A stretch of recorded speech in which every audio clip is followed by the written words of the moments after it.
fun to watch. It's gone! Oh, wow!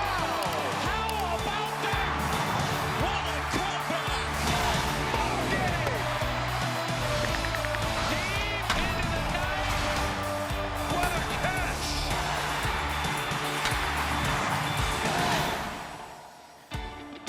This city loves to tailgate, and then they pack the house. The weather held up for the roof to open up at the ballpark. Everything is sunshine right now for the best team in the National League. This is MLB Live on Facebook Watch in Wisconsin this afternoon for the St. Louis Cardinals and the Milwaukee Brewers. A 1:10 Eastern Time first pitch from Miller Park in Milwaukee.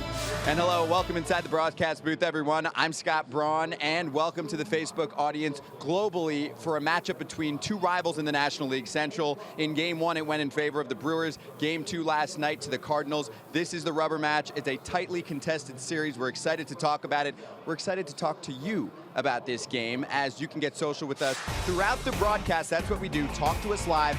Join us in the comments section, and we'll respond to many of you. Also, if you want to watch the game just with your fellow Cardinals or Brewers fans, you can do that in the fan groups. And if you want to move the comments and the reactions away, just swipe right on your mobile device. That's how you go to quiet mode. And as usual, we feature an analyst with a deep connection to each team. We're making 2 calls to the bullpen today. First, we're going to go with the 18-year Major League veteran.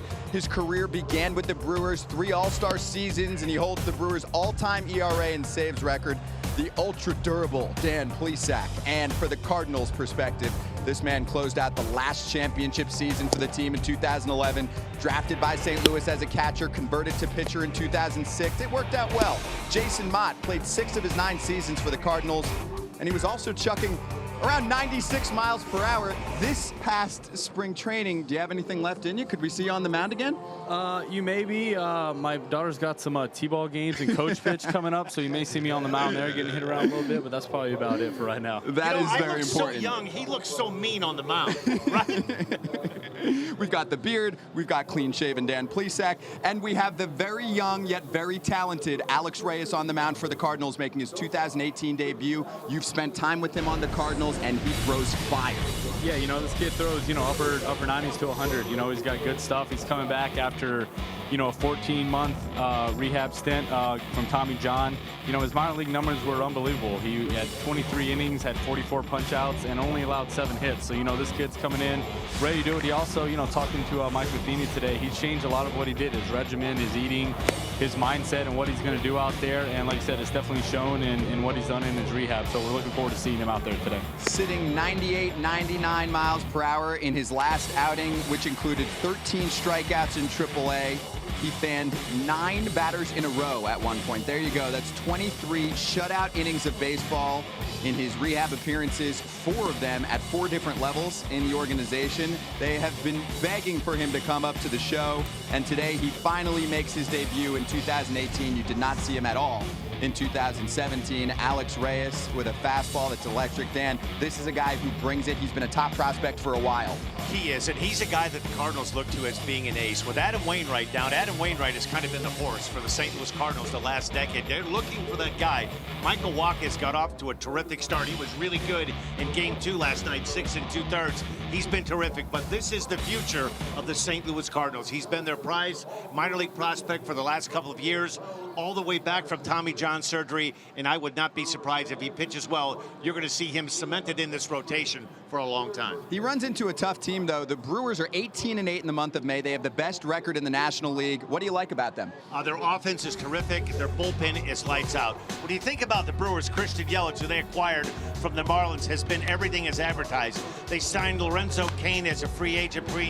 Yelich and Cain has brought the top of the order to one of the best offenses. And then the biggest surprise, Travis Shaw, the mayor of Ding Dong City, third base, he hits for power. He's near the top of the league in home runs. He's a lefty. He loves hitting in this ballpark. And then the story for the Brewers is Aguilar. This was a guy that was mainly a right-handed hitter off the bench. He has hit himself into the lineup and I don't see him coming out of that lineup anytime soon. But the strength of this team is the bullpen. Knebel back off the DL. He had a hamstring earlier in the year. He's all the way back. Hasn't been as consistent. This might be their most consistent guy, Jeremy Jeffers. He has found a home with the Brewers. Rabbit in his hat, whatever you want to call his good luck charm. He's pitched well. And this is the story of baseball right now. Josh Hader, the most electric left arm coming out of the bullpen in baseball.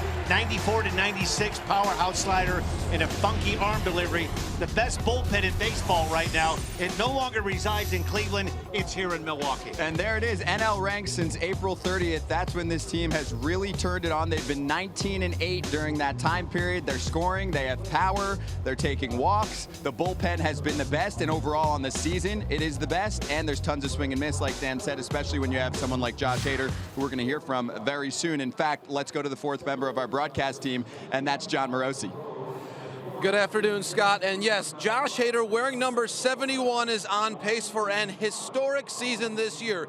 He is striking out more than 56% of the batters he faces. That has never happened for any pitcher in the history of the game over a full season. And it was the writer, Ben Lindbergh, who recently posed the question, does this mean Josh Hader is a new school reliever or an old school reliever with all of these outings of 4 or more outs? I put that question to Hader earlier today. I'm definitely an out getter. I think that's one of the things I consider myself is, no matter whatever inning I come in or whatever I have to do in the situation, the purpose is to get the out and help the team win. What's your communication like every day with Craig Counsell about how many innings you can go and when in the game you might be used? I'm not sure if it's like more so that. It's more so if, how I'm feeling, making sure, everything's well and if I'm available. Are there pitchers in the game today, Josh, that you've looked at and tried to emulate either in your delivery, repertoire, thought process, or just when in the game that you're appearing now?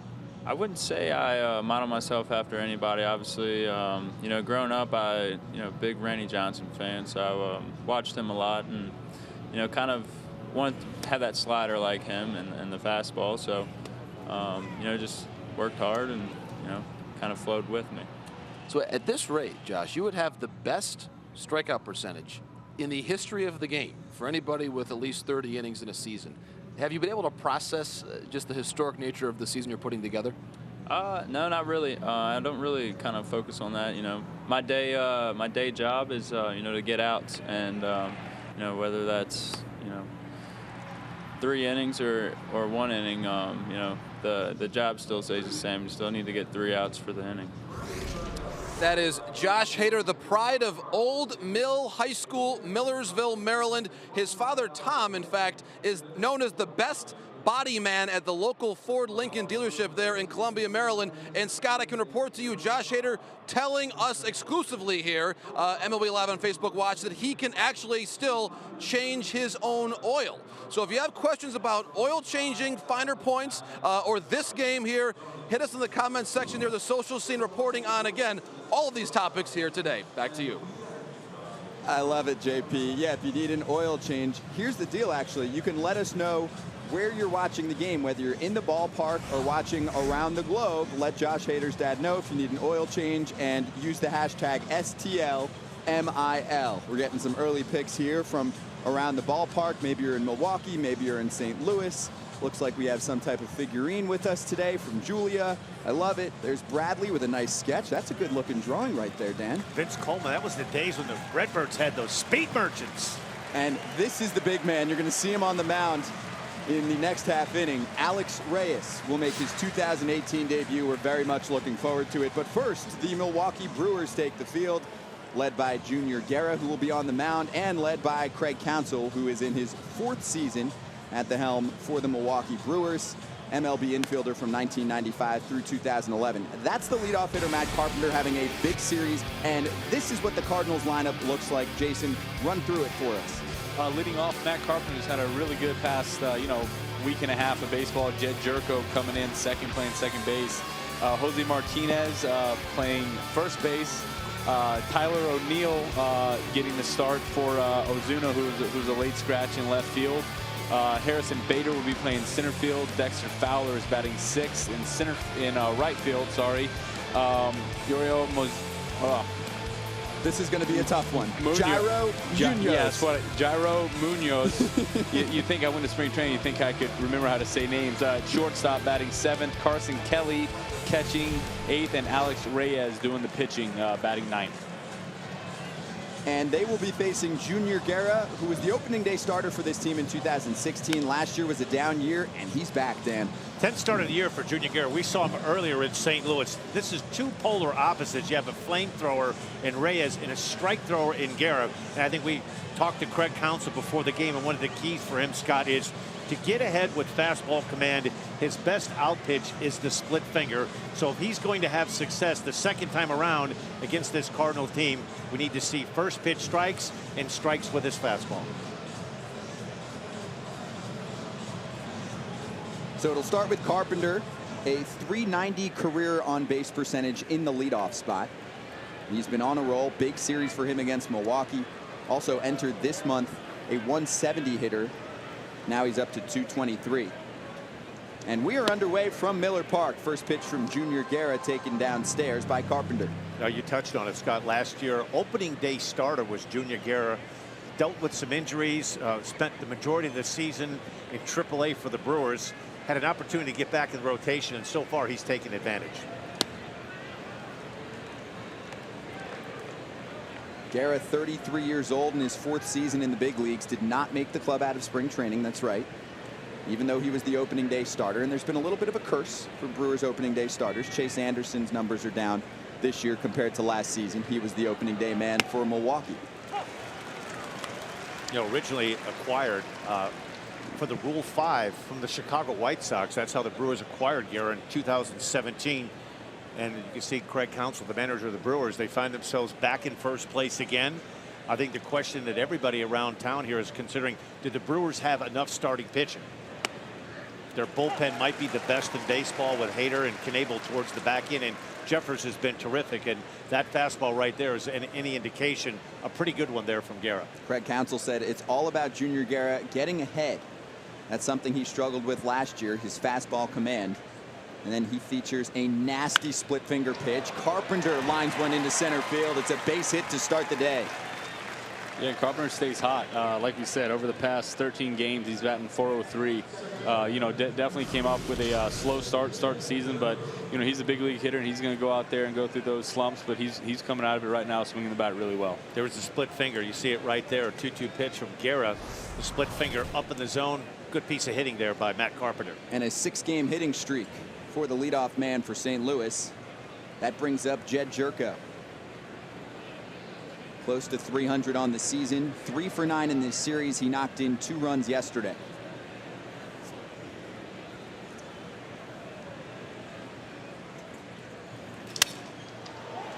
And in on the hands, Aguilar in foul territory. That's the first out.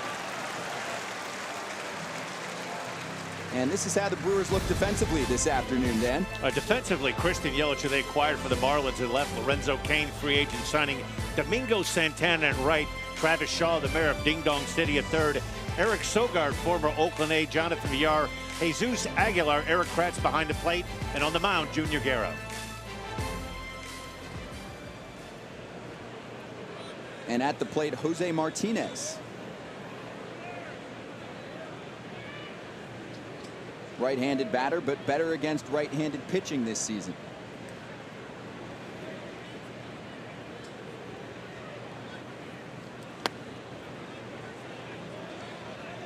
And there's Guerra with 95 miles an hour. His fastball velocity was down last year. It's closer to the 90 range, and he's sitting in the 93 mile per hour range this season. You know, he has a good sinking fastball. And I think one of the, I guess, positive qualities, if you're a fan of the Brewers, when he's good, Scott, he's a really good strike thrower, and you'll see a lot of ground balls. Carpenter, the base hit was on his split finger that was up in the zone. He needs to pitch down in the zone. Good movement. He brought that pitch, that comebacker that Greg Maddux brought into the play in the mid to late 80s. A terrific pitch, particularly behind in the count 1-0. And there's a relationship between Jose Martinez and Junior Guerra. We'll bring in JP after this 1-1.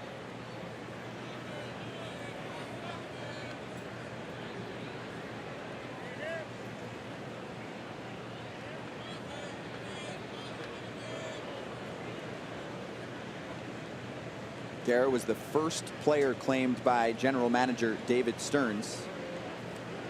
It's been a very successful rebuild for the Milwaukee Brewers. Best record in the National League. They check in at 35-21 on the year. The Cardinals at 29-23.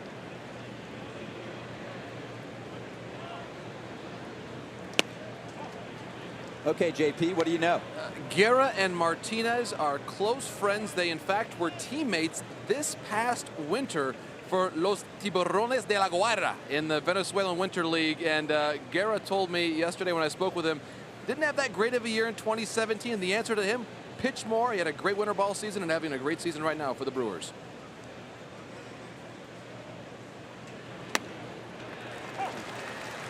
Two balls and two strikes to Martinez. It's a tough pitch to hit right there. 95, starts it off the plate, brings it back in. A good sign if you're Craig Counsell right now, throwing some quality strikes with his fastball, and he needs that to be effective. You see right now he has the split finger grip. Doesn't necessarily mean that he's going to throw that pitch, but this might be a good time to throw one.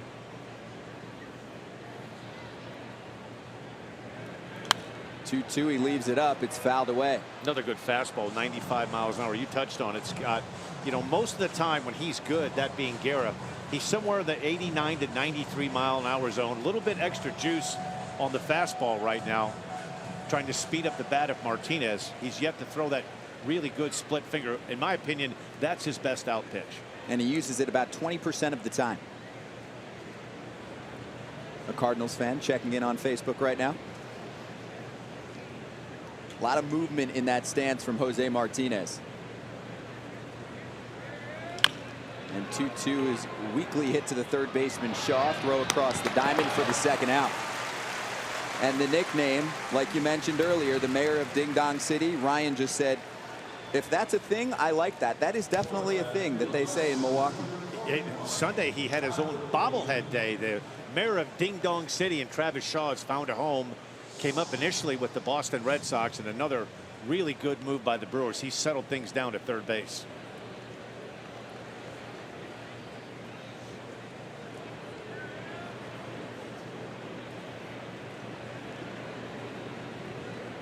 So now Tyler O'Neill, and this is a late addition to the starting lineup. Marcell Ozuna was scratched.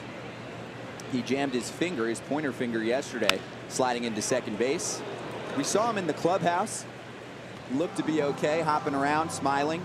Mike Matheny said his finger blew up, though. Boy, taking a look at Tyler O'Neill. This is a guy I wouldn't want having charge the mound on me, Jason.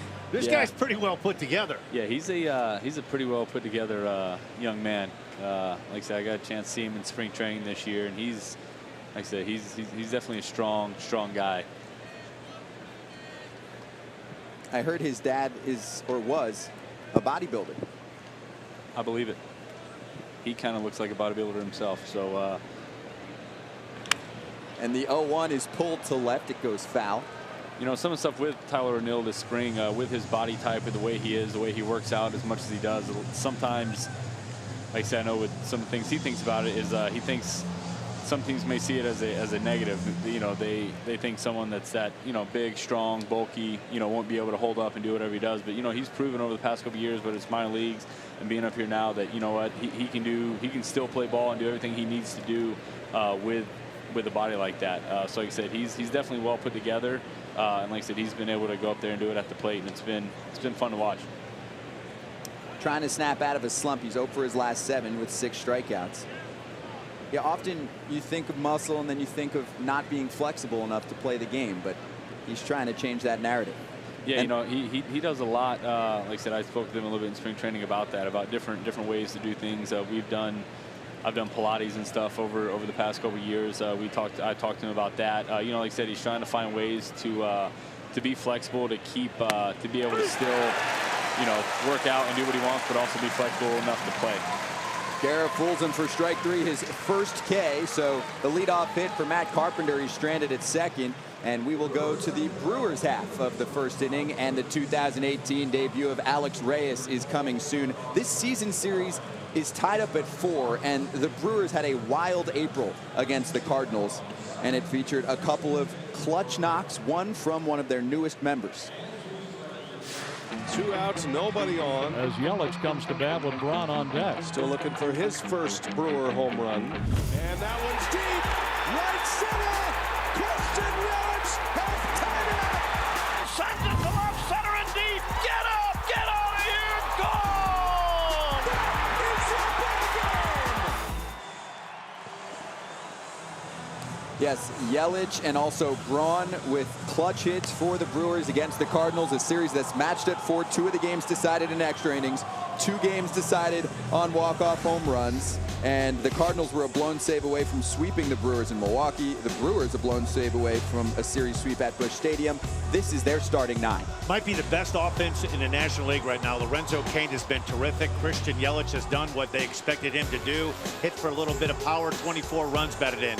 Jesus Aguilar has gone from being a part-time player to a middle part of the order guy. He's been terrific. Fine. Travis Shaw, the mayor of Ding Dong City. Domingo Santana hitting 5th. Jonathan VR back in the lineup playing second base. Eric Sogard at short. Eric Kratz behind the plate. And Junior Guerra on the mound. He's right now 0 for 9. They're going to take a look at right now might be one of the top young pitching prospects in all of baseball. Yes, 23 years old. Alex Reyes making his season debut. We saw his major league debut back on August 9th of 2016. He was topping 100 miles per hour, and he has been absolutely dominant in his 4 minor league appearances. You're looking at them right now. 44 Ks to 7 walks. Jason, I can't even pull that off in a video game. Yeah, that's unbelievable. Like I said, you know, this kid, he reaches 100, 101, 102 miles an hour. He's got great stuff, good curveball, throws a cutter, slider, and a changeup. And you know, he's just been able to go down there in the minor leagues, and like I said, he made it look easy. So you know, after 14 months of doing his Tommy John rehab, he's back out here in the big leagues. And like I say, you know, there's probably some nerves a little bit, but you know, but once you get out there, it's just get out there, do your business, and you know that all your hard work is paid off. I think one of the things you take, Mike Matheny taking a good look at his young right-hander, the body transformation from a year and a half ago to me is just, he looks completely like a different guy, Jason. I remember him, he seemed a little heavy in the trunk area, and he just looks fit and trim right now. That time away may have done him some wonders. Nasty breaking ball right there. You have to get ready to hit off the 95 to 98. He breaks off a terrific 0-2 breaking ball. He deposits Lorenzo Cain on 3 pitches. His fastball also very difficult to square up. You saw that when he fouled the second pitch back, and then this is number 3. When you see swings like this or attempted swings, the rotation on the breaking ball, a good side view right here over that front leg really well. All of his energy delivered towards home plate. So far, so good. And now Christian Yelich. It's a tough 1-2 in the lineup for the Brewers. Cain and Yelich, the 2 new additions from the offseason. You know, last night Michael Walker has been terrific. That was his 8th consecutive start of allowing 2 earned runs or less, and he really made this. This is a very good hitting Brewers lineup and a good fastball hitting lineup. It'll be interesting to see how Reyes attacks the Brewers. Yesterday, Michael Walker elevating the fastball. There's a look at Michael Walker. He was terrific last night. He's the best I've seen him since 4 or 5 years ago. And we'll talk to him after the 4th inning on MLB Live on Facebook Watch. Scott Braun, Dan Plesac, Jason Mott, and Gerard to answer your question. Yes, Marcell Ozuna did get scratched from the lineup. Jammed his finger yesterday. It's swollen, so it's O'Neill in left field instead. And the 2-1 from Reyes to Yelich, and he smokes it past second base. That's the first base hit for the Brewers. Boy, it must be nice to have 90 miles an hour as your changeup, right? Yeah. 90-mile-an-hour changeup. My, how the game has changed. Yeah, that's I mean, that's got to be something nice to have in your back pocket. And that goes past Jed Jerko. Here's the rest of the defense for the Cardinals. Oh yeah, pitching, like we said, Alex Reyes, Carson Kelly doing the catching today. Jose Martinez is at first base. Jed Jerko is at second base today. Matt Carpenter is playing third. Jairo Munoz nailed it that time. Is at shortstop. Tyler O'Neill is in left. Harrison Bader is in right, and Dexter Fowler is out in right field tonight. Today, I guess it would be today. That's right. Fowler back in the lineup for the Cardinals. He had missed the past few games. His first appearance since Saturday, and now big Jesus Aguilar. We talked to manager Craig Counsell earlier this morning, and there's a pretty good chance we'll get a look at Josh Hader. I'm waiting for this matchup, Hader and Bader, right? We can do a little, right? Beta Hader. Right now, they're actually checking quickly. the Cardinals within their own organization the replay review to see if they want to challenge that check over at first base. Was Christian Yelich caught? Jose Martinez made the suggestion. He thinks that he caught him. It looks like they're going to. They're going to review this pickoff. Let's have a look.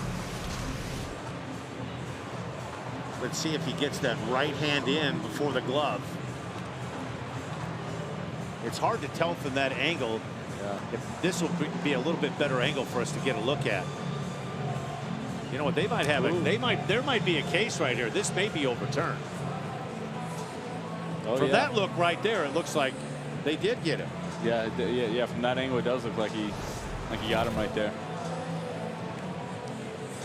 Called safe on the field. We'll see if there's enough evidence to overturn it. As if Alex Reyes doesn't have enough weapons. There's one to add to his arsenal. A nice little pickoff move to erase the base runner. Boy, talk about quick feet and a short, quick throw. I think that's one of the keys to having a good pickoff move. Two keys. You need to have quick feet and a quick arm, and a nice tag here, too, by Martinez. But the best part of that was the throw took Martinez's glove right into Yelich. And a great call by Martinez. He was the one who suggested for the team to look at the replay and then decide to make the challenge attempt. It is successful, and there's 2 down in the first. Well, we've seen 95 to 98. We've seen a slider, then a pretty good changeup, and another good breaking ball right there. So we've seen all 3 of the pitches from Reyes so far, and he looks like he's in midseason form. And he's working with his catcher in the minor leagues for many years, Carson Kelly, and that included his previous outing. His rehab start in AAA was with Kelly, who is working his way back from the disabled list as well. That's a good breaking ball right there. Good tight rotation down in the zone. We've seen 3 really good pitches so far. It's easy to see Jason how he was down in the minor leagues and didn't allow any earned runs. He looks really good. The 2-1 hit hard to right field, and it's in the corner, but it's foul. No, definitely, like you said, you can seeing him here in person. You know, the tight spin on his breaking ball, the way the ball comes out of his hand on his fastball, exactly how he was able to go down there, you know, in the minor leagues and do what he did. Like I said, he's got pitches and they're all coming out of the same plane, and you know that's what's, you know, if balls are coming out of the exact same angle and they look a lot alike, you know, it's going to be tough to hit that. And like I said, plus he's got the stuff to do it. That's a pretty good indication. When you get a 2-1 fastball at a hitter like Aguilar, you're sitting fastball and you can't keep it fair and hit it foul down the right field line. That's when you know you've got a little extra giddy up on that heater. Yeah.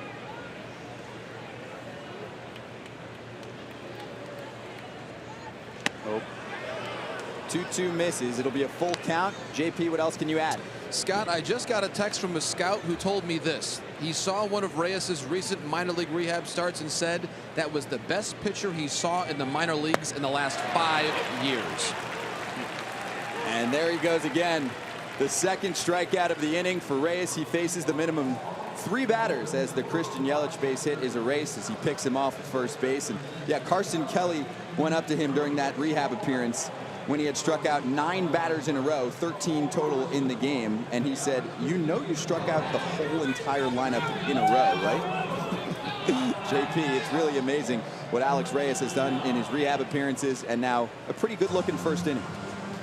Indeed, Scott. And now, of course, as we talk here on Facebook Watch, we love going to the player posted social media videos. And who else can we start with but the birthday boy himself, and Bartolo Colon, 45 years young, and as we know, well celebrated by the Texas Rangers this week.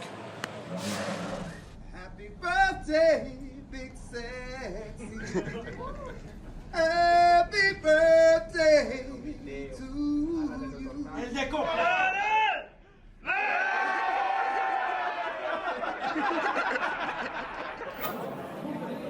We are ready to go, baby!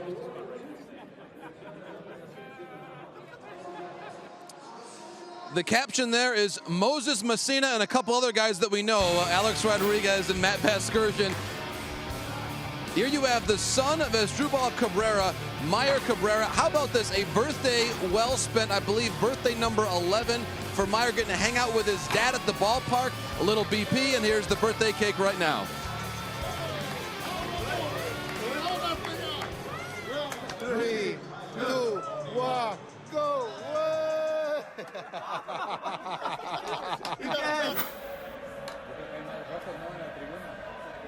Vamos Madrid. This was the big thing to watch on Saturday, the UEFA Champions League final. Real Madrid winning. I'm sure Puig and his friends a big reaction after the golazo from Gareth Bale to win that game for Real Madrid.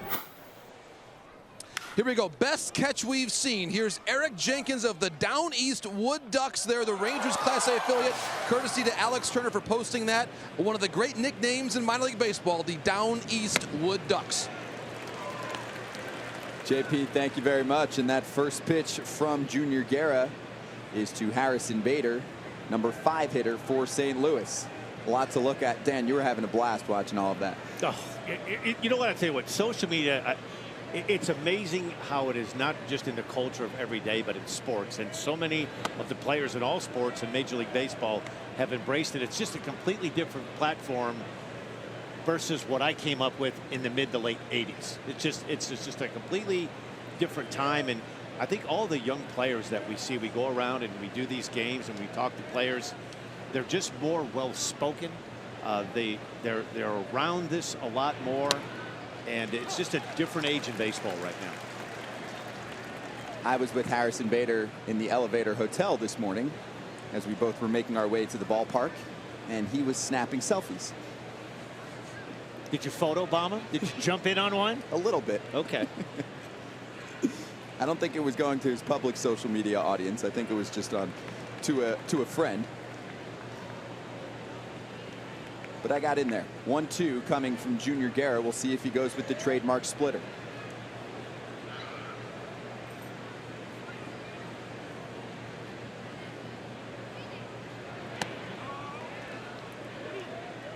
Seeing a lot up in the zone from Guerra this afternoon. You know, that was a really good pitch right there. That pitch, Eric Kratz was looking for the ball somewhere elevated above the belt. That was a really good pitch, 2-2. You would have seen, like you touched on, we haven't seen that real good split finger. He's been up and down with a fastball in the strike zone. We'll see if he goes to it right here. Trying to paint, and he just misses. An appeal to first, and Bader stays alive. You know, we were talking earlier, Jason, about the strike zone. I don't think it's ever been more difficult to be a pitcher with the strike zone, the boxes that are included. You really have to bring the ball over the plate. There's no longer 3-4 inches off or inside the plate. Yeah, no, I mean, there definitely isn't. I mean, and now these hitters have such good eyes. You know, these guys are picking up spin and this and that and everything. Like I said, these guys, I mean, that pitch right there that Bader laid off of was, I mean, not very far off the plate, and he took it for a ball. You know, yeah, he went to check his swing, checked it, but you know, these guys up there, they have great eyes, and like I said, it is, you know, like I said, tough time to go out there pitching because, you know, these guys are making you throw the ball over the plate, and that's what they want you to do, make you throw the ball over the plate so they can try to put a good swing on it. Weak contact right back to Guerra for the first out of the frame, and now Dexter Fowler, who we have not seen since Saturday. This is a guy, really, Mike Matheny and Redbirds, they need to get going. He's a much better hitter than a 157 average that you see right now. We're starting to get in almost June, past Memorial Day, and I'm sure he looks up at that scoreboard and sees that 157 batting average, and it's hard not to press. I think one of the most difficult things about this grind of baseball, it's every day, and you're constantly having reminders of your average, your earned run average, and so this is something you almost get to a point, if you're Dexter Fowler, you have to forget about hitting 300, hitting 280. Just try to have good at bats every day, climb yourself out of this, and be a productive part of the Cardinals lineup.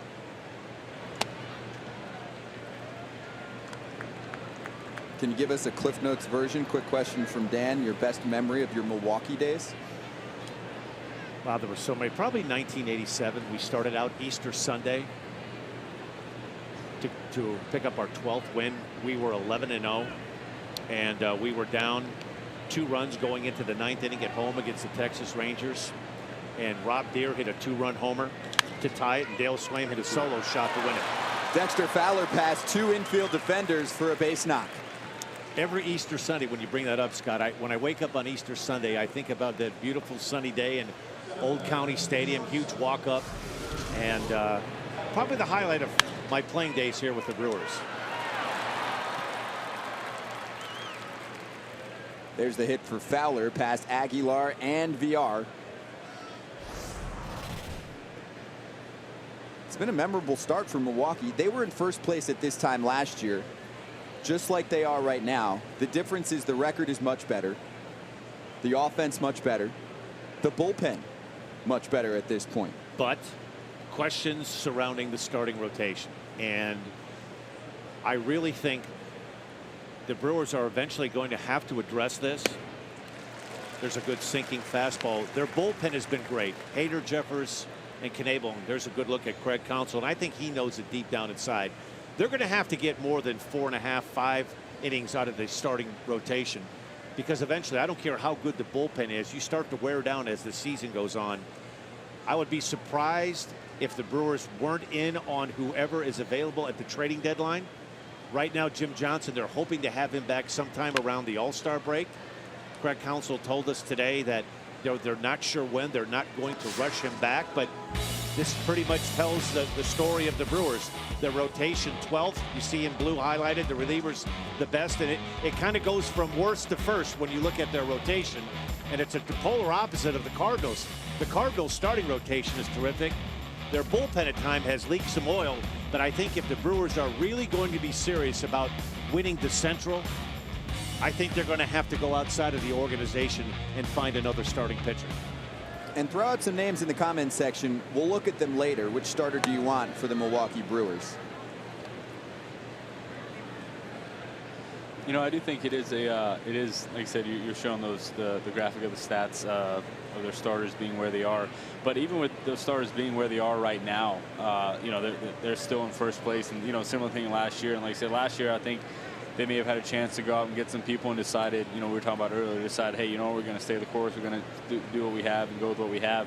And then, you know, the Cubs ended up going out, getting some help and doing what they did. So, like you said, even though they are, you know, having the struggles they're having right now, the fact that they're still in first place is a positive, at least if you want to take a positive out of that. And then, like I said, from the bullpen standpoint, guys going out there and, you know, getting used a lot earlier. Yes, you know, it does wear on guys, and then, you know, the middle of the end of the year, guys start to you know, get worn down more, and, you know, it's hard to keep that up. That's a hit for Munoz, and Fowler will go first to third. So runners on the corners with just one down in the second, and the Cardinals threatening. Good decoy piece of running there by Dexter Fowler. He kind of gave it the old ole going into second base. You'll get a good look at it right here. And I think he kind of lulled Lorenzo Cain to sleep, took advantage of it. Cain kind of laid back on that one, and a really good job of base running there by Dexter Fowler, first and third, and the Redbirds in business. So now it's Carson Kelly, 2 for 22 this year. He just returned on Sunday from a hamstring strain. He spent some time on the disabled list. Big prospect for quite a few years in the Cardinals system. 23 years old, his third season, a second-round pick back in 2012.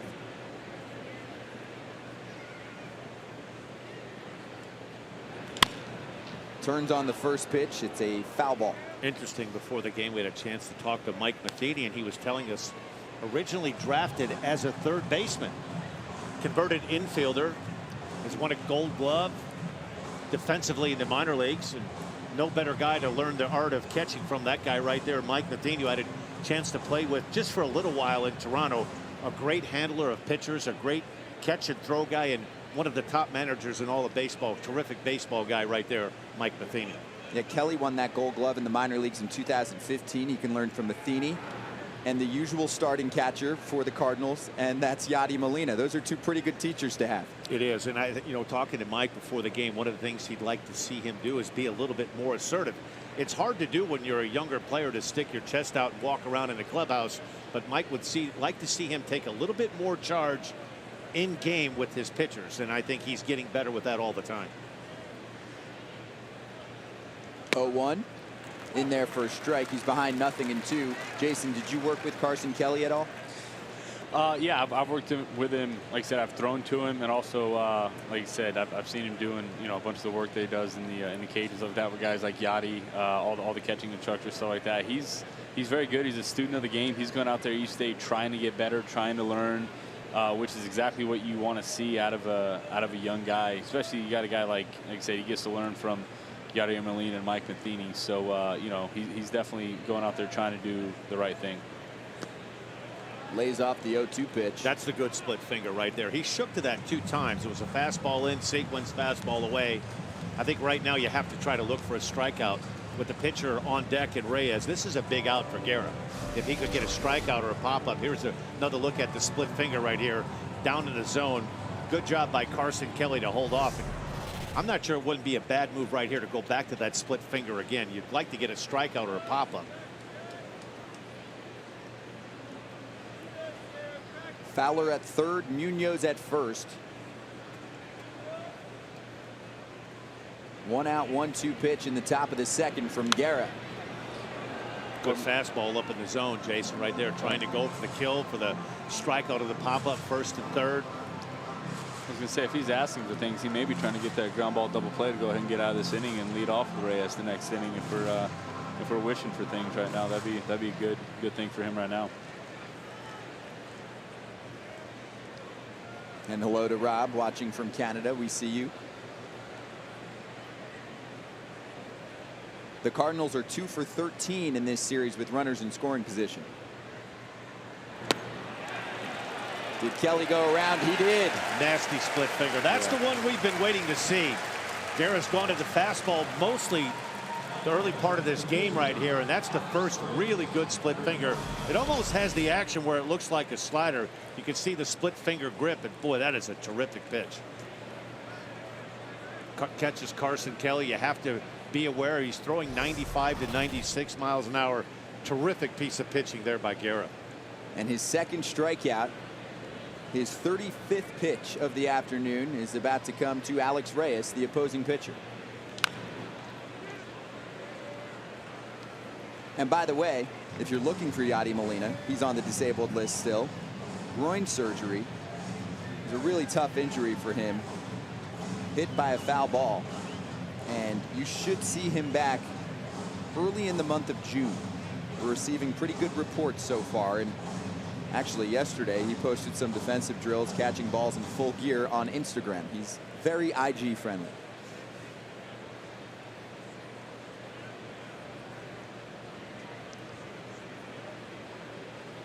Career numbers for Reyes in the major leagues. He's 1 for 14. Yadier Molina, Scott, has made 14 consecutive opening day starts at catcher for the Cardinals. That's the second longest streak for any catcher in Major League history. The last opening day catcher for the Cardinals before Yadi, his current manager, Mike Matheny, in 2004. Wow, that's incredible. And that's a nice pitch from Junior Guerra.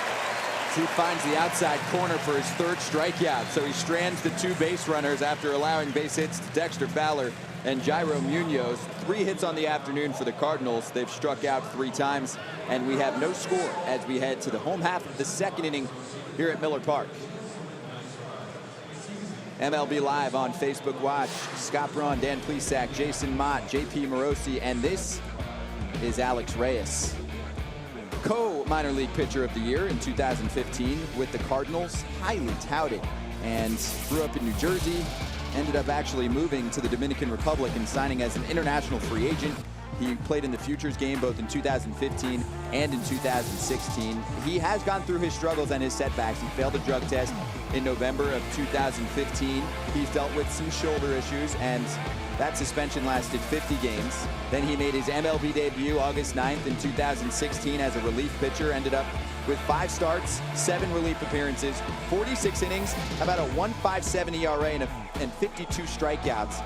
But then he's down for all of last season. Tommy John surgery. It's been approximately 15 months, and he's back. And Austin wants to know, who would you compare Alex Reyes to? Jason, can you come up with a comp? You know, yeah, I'm not sure. You know, I'm trying to think. Like I said, guys that, you know, from a starting standpoint, I'm not sure. No one that I feel like I've seen in the Cardinal organization in a long time. Dan, do you have any? I tell you what, I like what I've seen so far. I mean, he just has a nice, free and easy delivery.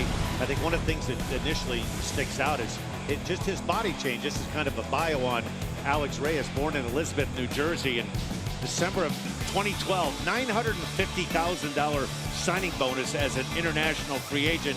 You read it on the bottom. #1 prospect in the Cardinals organization, number 17 overall. And it's not hard to take a look at what we saw in the first inning, why the Cardinals think that he could be the guy that leads their rotation into the future. With Michael Walken and a healthy Alex Reyes, it's kind of getting back to being that St. Louis Cardinals pitching factory again, and this guy sure looks as advertised.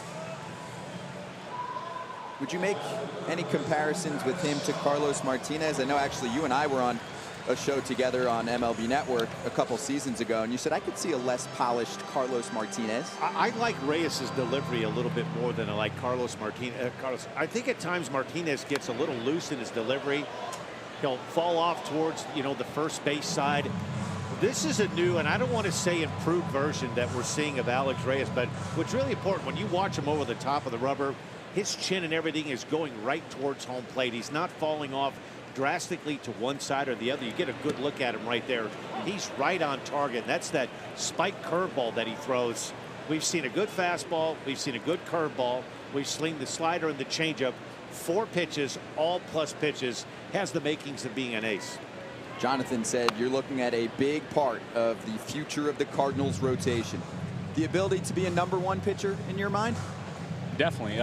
With his stuff, what he's shown not only today, but in, over his minor league rehab, stuff like that, and even in the couple times in 2016, he's definitely got the stuff. Like I said, upper 90s. He's thrown 4 pitches today for strikes.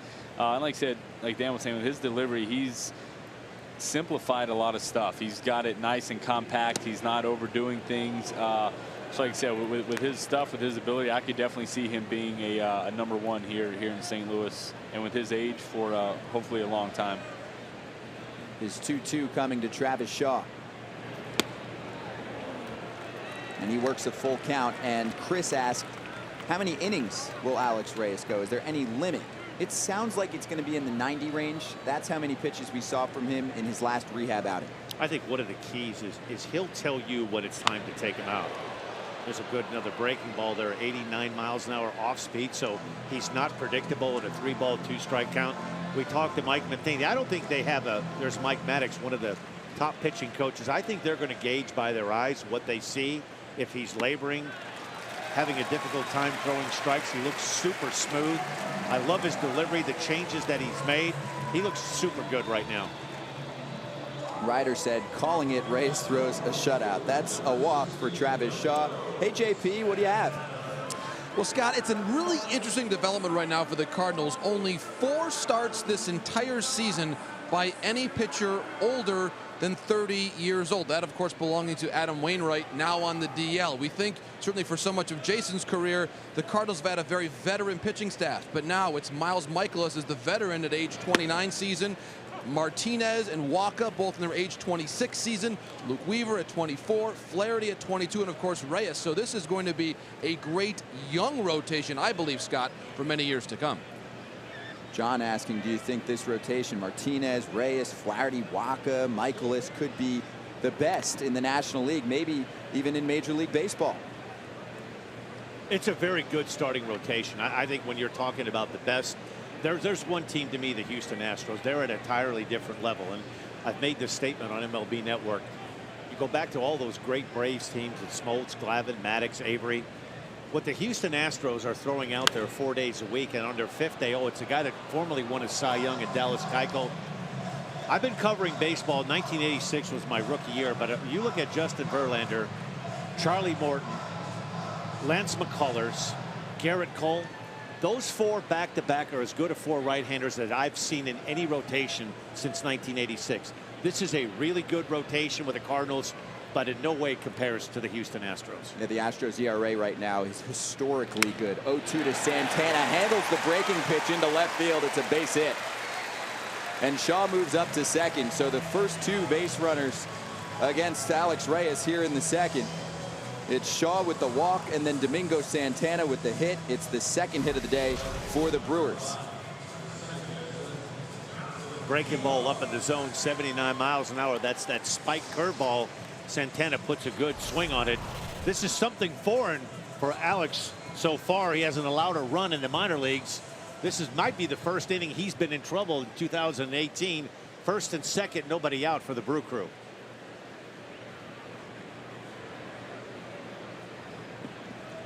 Mike Matheny said the only thing he told Alex Reyes was keep it simple. They want him to keep doing what he's doing, and he said congratulations, making it back from Tommy John surgery. And he misses on 96-mile-per-hour heat to Jonathan Villar. What's been really impressive too, Scott, he's throwing both sides of the plate with his fastball. He's not afraid to throw that fastball in, but when you have 96 to 98 in your back pocket, we've seen him control the arm side, and he's also very good to the glove side. 4 good pitches. We've seen them all so far. Villar, bunt in the air, but it's going to go into the seats. And Carpenter is playing pretty short to handle a situation like that.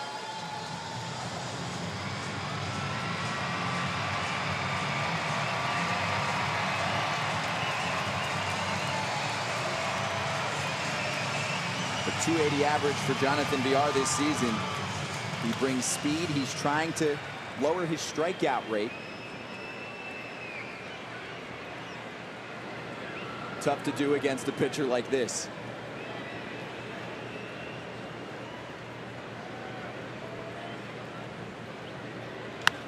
One on the ground. A chance to turn 2 if they're quick with it. Villar is out at first. They get the double play. Moving to third is Shaw, but they erase the base runners on first and second. And they'll obviously check this one out. Jonathan Villar is very tough to double up. And that is bench coach Pat Murphy waiting to receive word on if the Brewers should challenge this. Here it is. He looks safe. This one we might see our second overturned call so far in this early part of this game at first base. And that's a huge one. No. That's the difference of a man on third. Well, they weren't listening to my call. Yeah, apparently not. They decide it's all good. And Jonathan Villar bounces into a double play.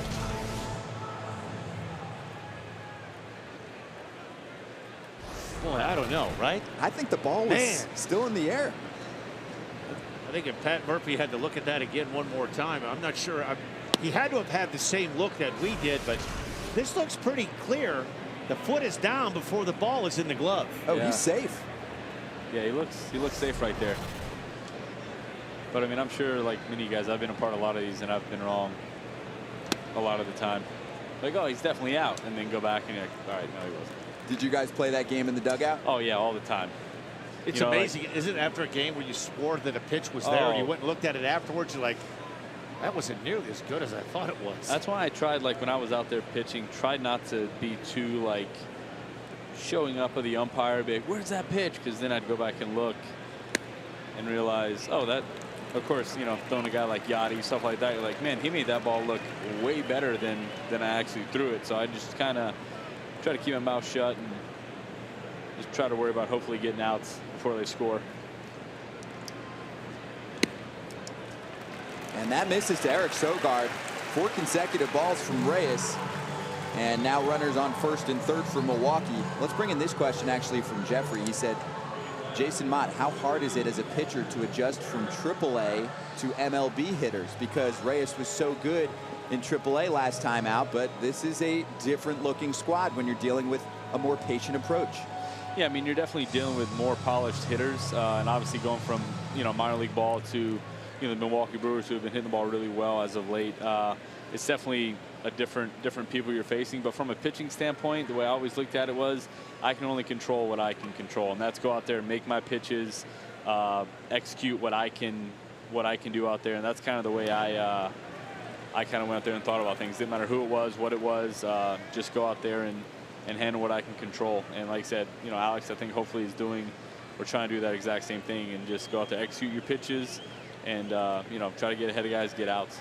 Daniel said, I haven't been that impressed with Reyes. Obviously a Brewers fan, that's why. Let's see where that message came from. Oconomowoc, Wisconsin.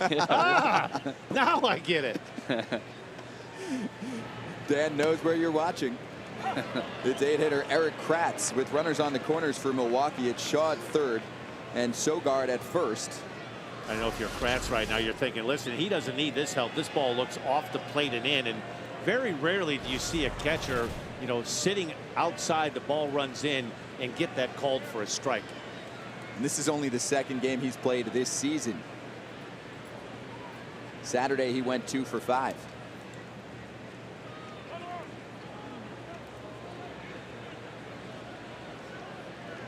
And that's really a difference maker if you're a guy like Kratz that has had limited playing time. Instead of a 1-1 count, now there are a variety of options.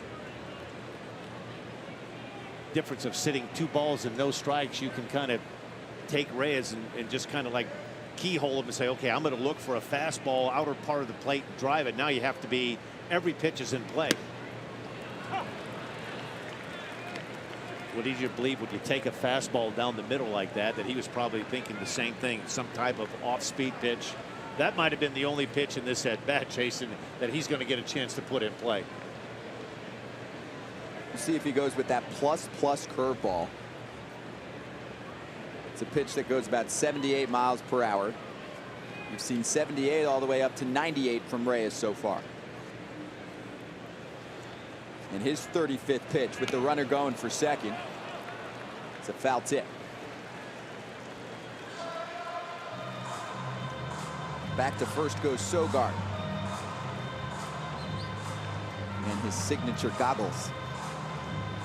You like those, Jason? I like them a lot. I wish I could have pitched in them. I wear glasses all the time. My eyes got really dry from contact, so I couldn't wear those. So when I was on the mound, I just really couldn't see anything, any signs. So luckily for me, I threw like 1 pitch. So they pretty much knew a fastball was coming, so I don't have to worry about too many signs out there. That's relieving to know for hitters. Jason Mott couldn't see you. I think it was more scary for the catchers. You know, they're, you know, like you get a guy on second, you're doing multiple signs, and I'm in there staring in, like, you know, like Dan said, I looked all mean out there, but I was just really trying to get the sign of like, okay, what's this? You know, catchers doing multiple signs, and I think for them more, it was like, okay, man, I hope he got the right sign I put down, because I don't want to be trying to catch a couple different pitches.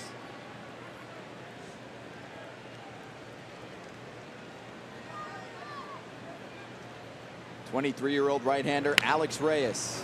And a nice at-bat from Kratz. This is one of those survival at-bats by Kratz. Had a pitch go against him, a 1-0 fastball that was called a strike to get the count back at 1-1. And Reyes has made some terrific pitches in this at-bat. He's right now in survival, but just put the ball in contact mode. Been an impressive at-bat. And one of the positive things right now, he's seen just about everything that Reyes has to offer.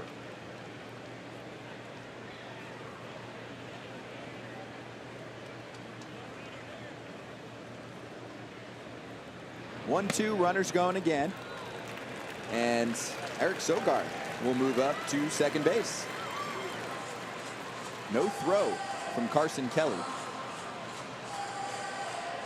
This is where if you're Carson Kelly and Mike Matheny right now, you have a base open, you have a pitcher on deck with a young pitcher. Just make sure that you don't get careless here and give Kratz something that he could put in play and potentially drive into with a base hit.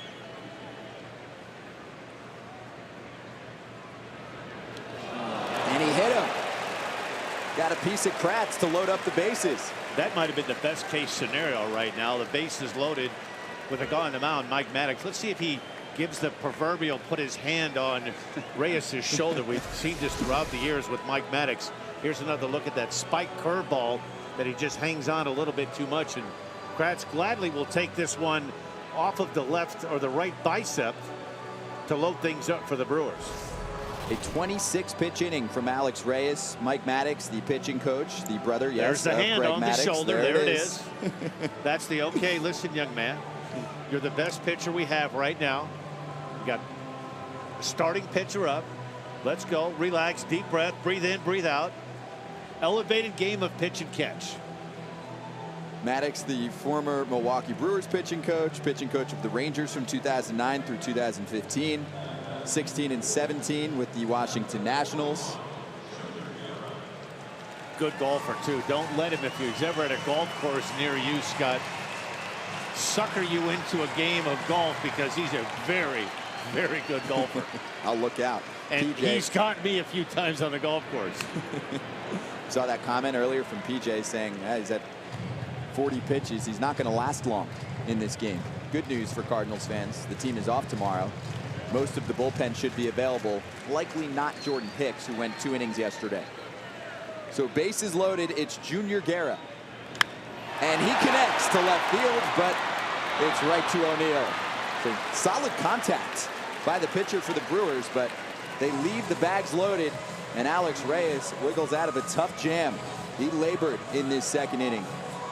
And we'll go back to Junior Guerra on the mound for the top of the 3rd inning from Miller Park with the roof open here on a Wednesday afternoon on MLB Live on Facebook Watch. And we are getting back to the top of the order.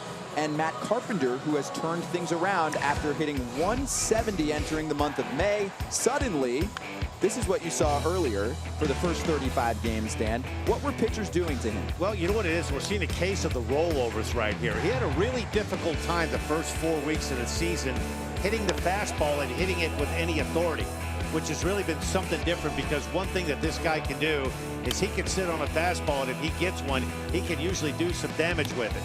Pitcher's a few days off, and he comes back, and then things all of a sudden start to work his way. Instead of pulling that pitch and hitting a ground ball to second base, he starts taking this pitch that is away, and he starts hitting it to left field.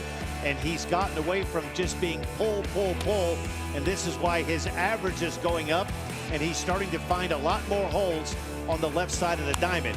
And when he's swinging like this, he's a very important part of this Cardinals lineup. I know Mike was thinking they're waiting for him to get going in the last 2.5 to 3 weeks, and this is what this guy can do. He had a difficult time hitting the fastball early, but he's back on track right now, and he's a really good hitter. Yeah, that was 88 inside. He turns on it for a 2-out solo home run, his 6th of the season. That was back on Monday. Hits another one out in yesterday's game, so he's up to 7 home runs. He's 4 for 8 in this series, and it was really only a matter of time.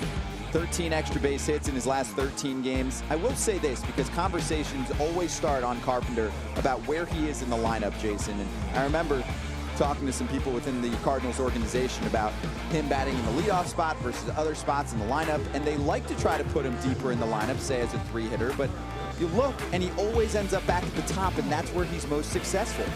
Yeah, you know, with Carp, he's one of those guys, he goes out there and he's going to put a good at-bat together. He's also going to see a lot of pitches, which helps other guys hitting behind him. So he's going to go up there, see pitches, put a good at-bat, and, you know, I've always liked him in the leadoff spot. Like I said, he's in my opinion, has been able to go up there and be more successful there and put together better at-bats. He doesn't try to do too much, and it looked like in some of the videos earlier, like some of those balls away, he was trying to do too much with them, instead of going the other way, pulling balls, doing stuff like that. But then when he started going the other way, doing stuff, he was able to get to those balls away for hits. People tried to come back in on him, and he was able to get the hands in. So like I said, for him, me personally, like I said, I like him in the leadoff spot. That's just the kind of hitter he is. And like I said, he goes up there, he's going to see pitches. So. And just to correct that, the Cardinals, I said earlier, are off tomorrow. They're not. The Brewers are off tomorrow. The Cardinals are playing against the Pirates. 6:15 local time, first pitch. You know, an interesting dilemma, and I think that has played into this. There's been a lot of talk with the Cardinals all year long.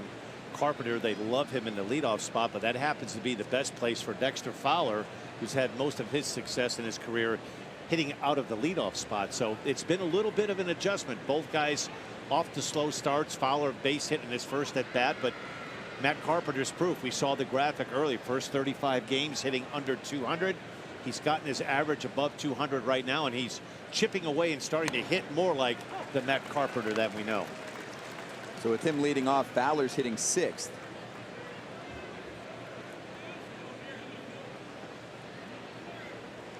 And so Junior Guerra is 40 pitches deep into his outing. So you're saying, Dan, you know, you got 2 guys in Carp and Dexter Fowler who are both leadoff hitters. What do you do in those situations? Do you just, you know? It's an interesting dilemma. Carpenter in the air, and a nice running catch by Christian Yelich for the first out. When you sign a big free agent like you did with Dexter Fowler, you have a lot of money invested, Jason, into a guy that you bring over from the Chicago Cubs, who was part of the World Series team with the Cubs in 2016, and you have visions of this guy potentially being a leadoff guy that could hit 25 to 30 home runs, knock in 85 to 100 runs. They're trying to get Carpenter going, and now they're trying to get Dexter Fowler going. I think that's one of the things that has surprised me. The starting pitching has been so good for the Cardinals, and yet they're hanging around, and Dexter Fowler and Matt Carpenter really haven't gotten going yet. So I think if you're a fan of the Cardinals, you have to be optimistic that eventually these two guys are going to get going, and they're going to turn this thing around. Jed Jerko pop out in foul territory back in the first. Slow starts for Carpenter, Fowler, Ozuna, who was scratched from the lineup about an hour ago, and Colton Wong 4 for his last 48. Even if 2 of them turn it around. Right. You take a look at Dexter Fowler, and one of my famous lines is April showers bring May Fowlers. It's been a slow start in April and an even slow starter to the month of May. So maybe this is going to get Dexter Fowler going his first at bat, getting a ground ball through that right side between that hole in first and second base. Yeah, and Cardinals fans are worried about Marcell Ozuna too. He'd actually been hitting a little more lately. Last 7 games of .444 batting average, but only 1 extra base hit. We haven't seen much power from him. No, and they were expecting big things. Listen, it's early on in the year, and he wouldn't be the first guy that's taken a little while to transition to a new team. I get it. It's the same league. You're hitting against the same starting pitching. Sooner or later, we're going to see Ozuna start to put the ball and hit it in the seats. He had a mega year last year, Silver Slugger and a Gold Glove winner. It's a called strike 3. Jed Jerko is ready to head to first. Marcell Ozuna can't believe it, or make that a called strike 2. Jed Jerko is ready to get ball 4. Instead, he'll stay alive. It's 3-2. Oof. Our pitch box doesn't like it. I mean, from a pitcher, I like it, but I mean, that's a tough pitch too. That's a tough pitch to do much with right there. So instead, it's 3-2, and Jerko will foul that one off. You know, early on, we've seen from Guerra, his go-to pitch has been to start that ball down and away to a right-hander. That's kind of been his little zone right here. And here's a good tailing fastball in that Jerko hits off of that front left foot right here. This ball just bearing in and tracking. Good pitch. And that's one of the things that made Guerra so far. He's been awfully impressive. I can't recall watching him throw this many fastballs as we've seen, but he's had really good command away. And that last pitch on a 3-1 pitch, running that 2-seamer in, another good fastball. It's been a big surprise for the Brewers. ERA sitting under 3 on the season, and he records the strikeout, works the outside part of the plate off speed, and Jerko's down. It's the 4th strikeout of the day for Guerra. Another quality pitch on 3-ball and 2-strike. We'll get a good look at it here. You see, this is the slider, that spinning grip, good off on the outer half of the plate. Good follow through, and the junior Guerra we've seen so far. We did the game in St. Louis, you and I and Joe McGrain, and he actually looks sharper in this one than he did in St. Louis. So with 2 outs, he'll face Jose Martinez, and he goes fishing for the first pitch. Another good breaking ball first pitch. And I think what's helped his cause, he's used the fastball so much the first couple of innings that he's made the Cardinals hitters aware of 92 to 96. He's moved the ball around very well, and that has set up his other pitches. Fastball away here.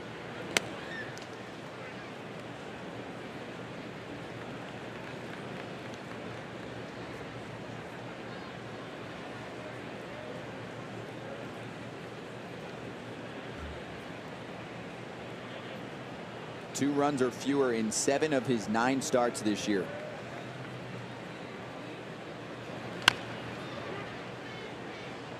I love that last sequence right there, Scott.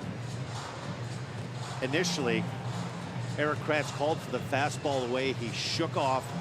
And you know you're feeling pretty good about yourself when you go into a hitter like Martinez on a 1-1 count and you're going to go in with a fastball in. That's telling me right now that he believes in his heater. And he's thrown it well to both sides of the plate. This is the best I've seen Guerra all season long.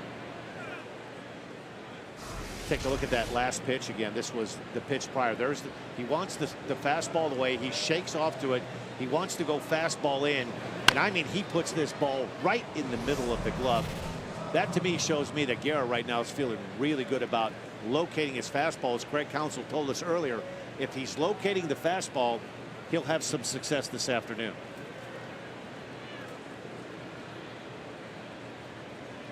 2-2 pitch. He's up to 53 pitches. Now, in his last outing, it was a quality start against the Mets, 6 innings. He went 72 tosses, and then Craig Counsell decided to go to the bullpen. Well, they have Josh Hader waiting. Craig told us earlier today, there's a look at Craig Counsell, that Hader would be available. They're off tomorrow, the Brewers, then they play a 3-game set in Chicago against the White Sox starting on Friday. So don't be surprised if they don't go early to that bullpen. On the ground is Sogard, and that's a 1-2-3 inning for Junior Guerra. Sits down Carpenter, Jerko, and Martinez. First 3 in the lineup for the Cardinals, and we'll head to the bottom of the 3rd. No score here from Miller Park. MLB Live on Facebook Watch, and let's set the social scene with JP Morosi right now.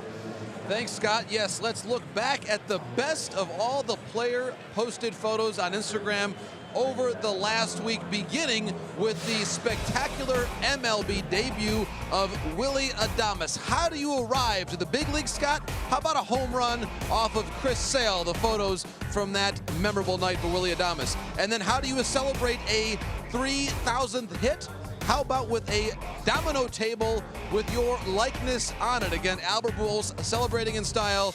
One of the all-time greats, Scott. It's been a privilege for us to watch him, and certainly for Jason Mott to play with him. Nicholas Castellanos. Al Kaline told me in spring training he is the new leader of the Tigers, a bobblehead there. You've got Pilar at the Rocky statue on the Jays' most recent trip. And how about this? In the way back, Kershaw's debut 10 years ago this month, Lewis Brinson, former Brewer, got to catch the first pitch from Lil Wayne there in Miami. And then finally, an amazing moment over the weekend, Greg Allen's walk-off. Greg Allen, the son of Charles and Kim Allen.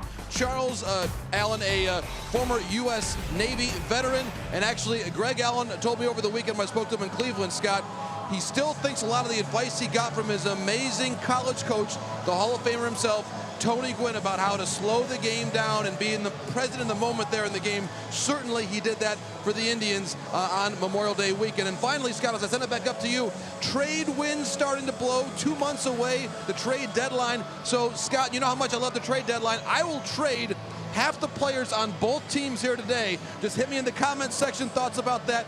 Where can these two teams improve? Back to you upstairs. Half the players on each side. Going to be some unhappy campers here today if they go back and watch the MLB Live on Facebook Watch broadcast. Thank you very much, JP. Also, from Daniel and a few others, how do you disable the comments? If you're on your phone, just swipe right with your finger. Very easy to pull off. Great to have you all here as we enter the bottom of the 3rd inning. And after this 3rd inning, we are scheduled to speak to manager Craig Counsell. Lorenzo Cain and the top of the order for Milwaukee. So get those questions in now for Craig Counsell. We'll pick a few and we'll ask him live on the broadcast. There's some hard contact from Milwaukee. Hard late contact, though. When you're seeing balls rifled over the first base dugout, Lorenzo Cain, a good fastball hitter. This Alex Reyes, this is a different breed. You talk about late life, you'll hear about late ball traveling through the zone. There's a good breaking ball. We haven't seen very many fastballs that have been squared up or hit off the middle part of the bat by this Brewers lineup. Craig Counsell, you know, surveying the terrain right now, trying to figure out how they can get across. Think about it. Alex Reyes has yet to allow a run in the calendar year of 2018. 0-2, and Cain thought better of that one. That was the same pitch that he struck Cain out in the first at bat, that 0-2 breaking ball that was down and away.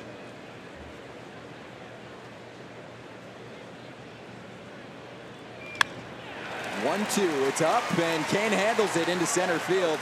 It's a base hit.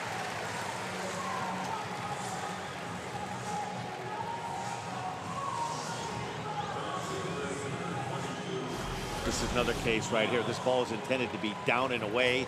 Up and in, 97-mile-an-hour four-seam fastball.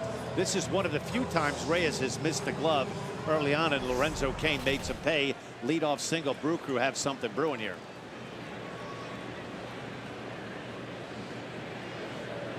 In the second inning, the first 2 batters reached against Reyes. Shaw with a walk and Domingo Santana with a base hit, but a huge double play turned by Milwaukee when Jonathan Villar stepped up. You know what's amazing when you look at this 2018 version of the Brewers, it's not that long ago this was Braun and Fielder, and you know this was a team that hit a lot of home runs, but you know, not that Brian Braun, to me, he's not the feature piece to feature back in this lineup anymore. It speaks volumes. They signed Lorenzo Cain. They acquire Yelich, who's been everything they thought he would be. Jesus Aguilar, who was a guy that was a right-handed bat, primarily off the bench, has hit his way into the starting lineup. You look at this offense right now with Travis Shaw. This is a really good offense, and there isn't much of a drop-off with Ryan Braun not being in that starting lineup. No, Braun sits today. This is Yelich, who had the single off of Reyes back in the first and then was picked off of first base. So Tyler Saladino hurt himself yesterday. It's a left ankle sprain. He tripped over the second base bag in the top of the 3rd inning. He had to be helped off the field. Craig Counsell said right away after the game he's going to the disabled list, and Saladino had been a pleasant surprise for the ball club, known for his defense. His offense had been fantastic. They call up Orlando Arcia. Arcia was optioned. He's their starting shortstop to begin the season. A defensive whiz, but he had been struggling at the plate, and he just got here probably an hour and a half ago. So you could see him later in the game. Just 3 games in the minor leagues to work on his craft, and he's back. Interesting, we talked to Craig Counsell before the game.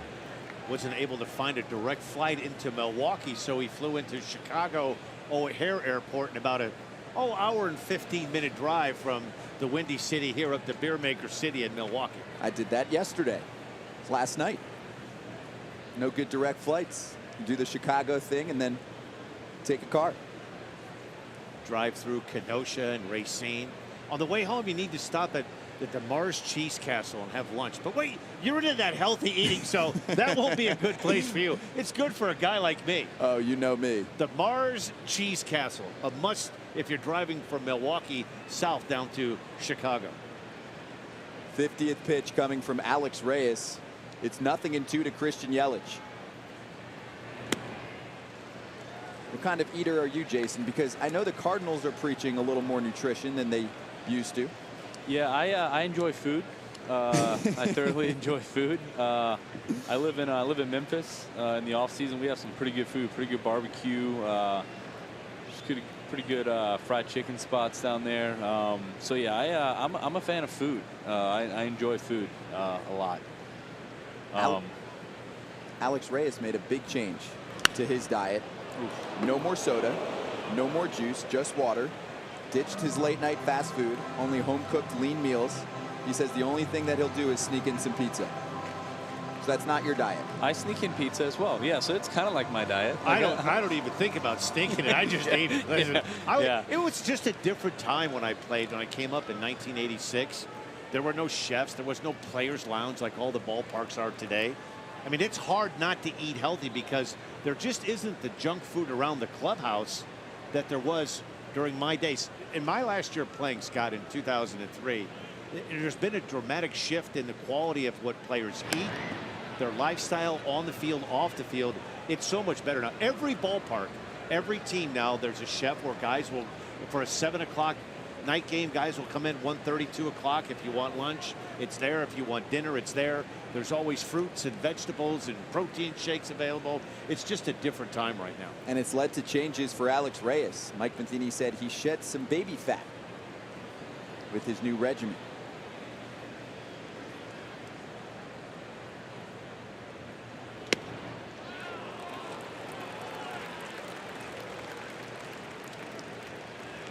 Yeah, like I said, definitely now it's easier to get the healthier options, whether it's in the clubhouse, whether it's in the hotels and stuff like that. A lot of even some of the hotels will have different menus, you know, if you do get something after the game or whatever. But it is a whole lot easier to have a healthier choice than maybe in the past, like you said, where you're just stuck eating, you know, maybe chicken fingers and French fries, which nothing wrong with that. I've had my fair share of chicken fingers and French fries. 2-2, skips away a bit. Here's the throw from Kelly. It's a great one, and he got him. Lorenzo Cain is caught at second. And that is the first time this season a Cardinals catcher has caught a base runner. I know it's hard to believe at this point in the year. First time. They had been 0 for 20. And Kelly sticks with it, nails the throw. Nice tag put on by Munoz. Boy, terrific backhand knockdown throw right on the money. This throw about as good as it gets. It just takes Munoz right to the bag, right into the throwing lane, the head first slide of Lorenzo Cain. Nicely done by Carson Kelly. And Yelich weakly to short. Munoz gets a try for the second out. Isn't that hard to believe? 0 for 20 on the season, although not many attempts against them. The 4th fewest stolen bases allowed. It's just that they hadn't caught anyone yet. I wonder why they don't have a lot of people trying to steal. Great question. Who's their regular starting catcher? Cardinals fans anxiously awaiting the return of Yadi Molina, among others. Carlos Martinez on the disabled list, scheduled to make a Double-A rehab appearance with Springfield tomorrow. This to me has been the most amazing transformation in this Brewers ball club. Jesus Aguilar last year battling for some playing time, was looked at mainly as a pinch hitter, a right-handed option off of the bench, has turned himself into a 3-hole hitter with power. We talked to Craig Counsell earlier. For a big guy that's approaching 300 pounds, great eye-hand, bat-to-barrel coordination. Not just a guy that hits the ball over the fence, but a terrific hitter. Good eye at the plate. They feel is with men in scoring position, there's nobody they'd rather have up than this guy. Craig Counsell not happy with that last pitch. Thought that ball was up in the strike zone. It's 2-1 to Aguilar. But a terrific credit to Aguilar because he's made himself a middle of the order guy. And when you start getting pitched like this, 2 ball and 1 strike from Reyes, who has an explosive fastball, decides to go breaking ball 2-1. That tells you that Mike Matheny and Mike Maddox, they've gone through this game planning of the Brewers, and this guy's not one you just throw it over not to walk him. Launched left field. O'Neill giving it a look. He has room on the warning track. And Jesus Aguilar with a little too much lift, and that is the 3rd out. And a little bad news too. The official scorer saying it's not a caught stealing. Runner tried to advance on a ball in the dirt, so they still haven't caught a base runner yet this year. All that drama, not yet. Ball skips away. Cain caught it second. Aguilar the fly ball out to end the inning. And nice job by Alex Reyes. A recovery 3rd inning for him after a rocky second, but no runs against him. We are scoreless here in the top of the 4th. And now, as promised, we bring in the Brewers manager, Craig Counsell, joining us on MLB Live on Facebook Watch. And Craig, let's go right to the questions here. And many asking about Josh Hader and asking, actually, will we see him today? And also, could you ever see using Hader for 3+ innings? Yeah, I mean, I think Josh is definitely available today. So if we get in the right spot, you'll see him for sure. You know, could he throw 3+ innings? You know, it's possible. I wouldn't rule it out. It kind of depends on pitches and stuff and where we're at, you know, in a game. But in a big spot with all the marbles on the line, I think, yeah, for sure. How do you plan on balancing the lineup once everyone's back and at full strength? That question from Dustin. Well, you know, getting to full strength for every team it seems a little elusive, you know, around the league. It's tough to get completely healthy. So, you know, we've got a bunch of good players. We'll make sure they're in there as much as we can and balance that out with some rest. And, you know, if we can get to full strength, then I'll have some good problems. This one's timely for today, Craig, from Clayton. He said, what were you hoping Arcia would work on in his at-bats when he was sent down? Do you think it can be a quick fix? Yeah, he was just down there for 3 games, so it wasn't the time that we were looking for, but it was really just to get some confidence and take some good swings, hopefully in AAA, and have some success. So he's back, and he'll be out there for us a bunch for sure. Craig, thank you so much. We appreciate the time. Good luck the rest of the way. You got it. Thanks. A few minutes with Craig Counsell, Brewers manager, and we will talk to the manager of the St. Louis Cardinals after the top of the 4th inning. Mike Matheny coming soon, so get those questions in.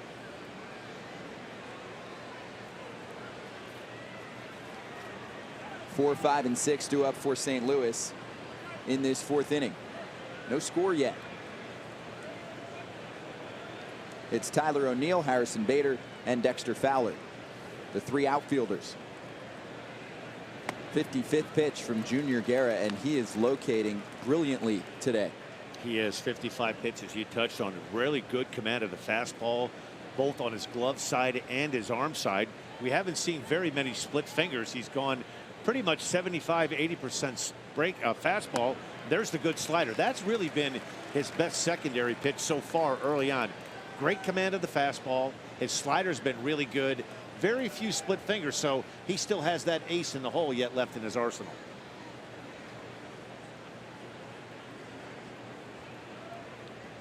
Three scoreless, 4 Ks, no walks, getting ahead of hitters. That's off the end of the bat. Shallow right field. Santana.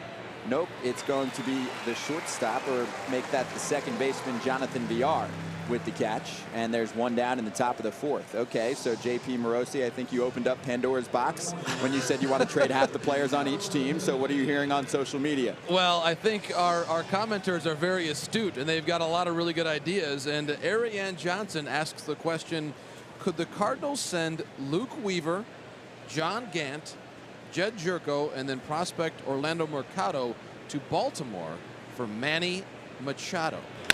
Now, this, Scott, in my estimation, is a deal that the Orioles would ultimately say yes to, and probably should say yes to. The question is, does Baltimore really feel comfortable trading Manny Machado right now? I have not yet gotten that sense. I do think they're having some initial conversations about what they plan to do internally, but that is an offer. If the Cardinals make that offer, that is Luke Weaver, who I think is going to be a starting pitcher in this league for a long time, John Gant, who recently was part of this rotation, Jed Jerko, who could play all over the place, and Mercado, who's a really highly regarded prospect. I think for 2 months of Manny Machado, that is, in my opinion, more than enough. But the question then comes, would the Cardinals make that offer without getting that window to negotiate an extension, which may be difficult to manage in the month of July? That looks like a big haul for Manny Machado. And I know it's Manny Machado, but you only get him for a few months. Agreed, Scott. I think that would probably be a little too much to offer again for just 2 months. And it was interesting, though, to read, and again, a really good comment by Stocks Calvert as well in the comments section about raising that prospect of would Machado agree to a deal right in the middle of the season and forego free agency. Scott, I have a hard time thinking, as well as he has played, as much as his value is built up with playing shortstop this season, I have a hard time seeing him agreeing to that contract extension at mid-year. But the fit for the Cardinals, on the face of it, is there. He could play shortstop. He could play some third base. We know there's flexibility. With Jerko, can move around the infield, and Carpenter as well. So depending who they give up, Machado fits this team in St. Louis about as well as he fits anyone else. He fits the Indians and the Cubs and probably 27 other teams as well. Thanks, JP. Yeah, you figure he's waited his whole life and 6 years in the bigs to hit free agency, almost 7 years in the big leagues. It's 3-1 right now to Dexter Fowler, a base hit for him back in the 2nd inning. Junior Guerra has retired 7 consecutive Cardinals. Getting the first 2 outs really quick. The last 2 or 3 pitches to Dexter Fowler, it's really been the only time this game he's really missed location. He's had a hard time getting the ball down in the zone with his fastball for a strike. That ball was intended to be down and away, gets away with it. Ball leaked back over the inside part of the plate. About to deliver his 64th pitch of the game.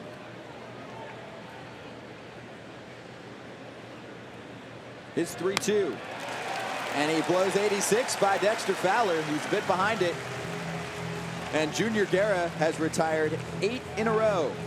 A scoreless 4th inning. Sitting down the side in order just like he did in the 3rd. And we go to the bottom of the 4th inning at Miller Park. Still no score. And Mike Matheny about to join us on MLB Live on Facebook Watch. We'll get some questions in, but I think you need to start us off, Jason. He has the headset on. We're ready to go. Mike Matheny, welcome. Thank you so much for joining us. We'll let Jason Mott start the way. Oh, man, it's just what you've been waiting for, huh? Question for me. Hey, no, I had a question. Jordan Hicks, everyone sees the velocity. What do you see out of him from, like, a maturity standpoint? I mean, you know, this kid he wasn't above high A, and then he comes up to the big leagues. And what have you seen from him from a maturity standpoint? Well, I think he's getting better. He just has some stuff that most people don't have. Obviously, the velocity is well noted, but I think you're talking about movement on top of that velocity, which puts him in rare company. But you know, he's starting to make good pitches with his secondary stuff. His slider's improving. I think he's going to be able to elevate at some point, but right now we just want him pounding the zone. And, you know, he's learning every day. He's got a lot of guys investing into him and giving him some leadership like Jason Mott did for us not too long ago. And those sort of things, I believe, help a guy mature real quick. Okay, Mike, so we want to know about Alex Reyes and what you've seen so far from him, and then pile on from Justin, who's saying when everyone's healthy, when Carlos Martinez comes back, who goes to the bullpen? How does this work? Well, I'll start with the second part first, and we'll see. The other part is Alex is doing a great job. We know he's got great talent. You can see all the pitches that are there. I think he's getting a little fired up, maybe trying to do too much and working behind a little bit and having trouble getting back into the zone. But you know, it's all about his fastball command. He's got an overpowering fastball. When we get that hook working a little bit better, maybe put some guys away. Mike, thanks for the time. Right, we folks. appreciate it. Thank you. Mike Matheny, manager of the Cardinals, joining us on MLB Live on Facebook Watch. That's the 60th pitch from Alex Reyes. That's the curveball that Mike was just talking about. They'd like to see him get a little bit better command. And first at bat, the mayor of Ding Dong City, Travis Shaw, drew a walk in his first at bat. Quickly gets the count in his favor, 2-0.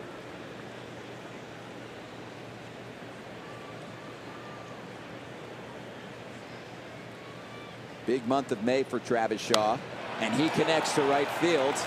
Fowler drifting for the first out.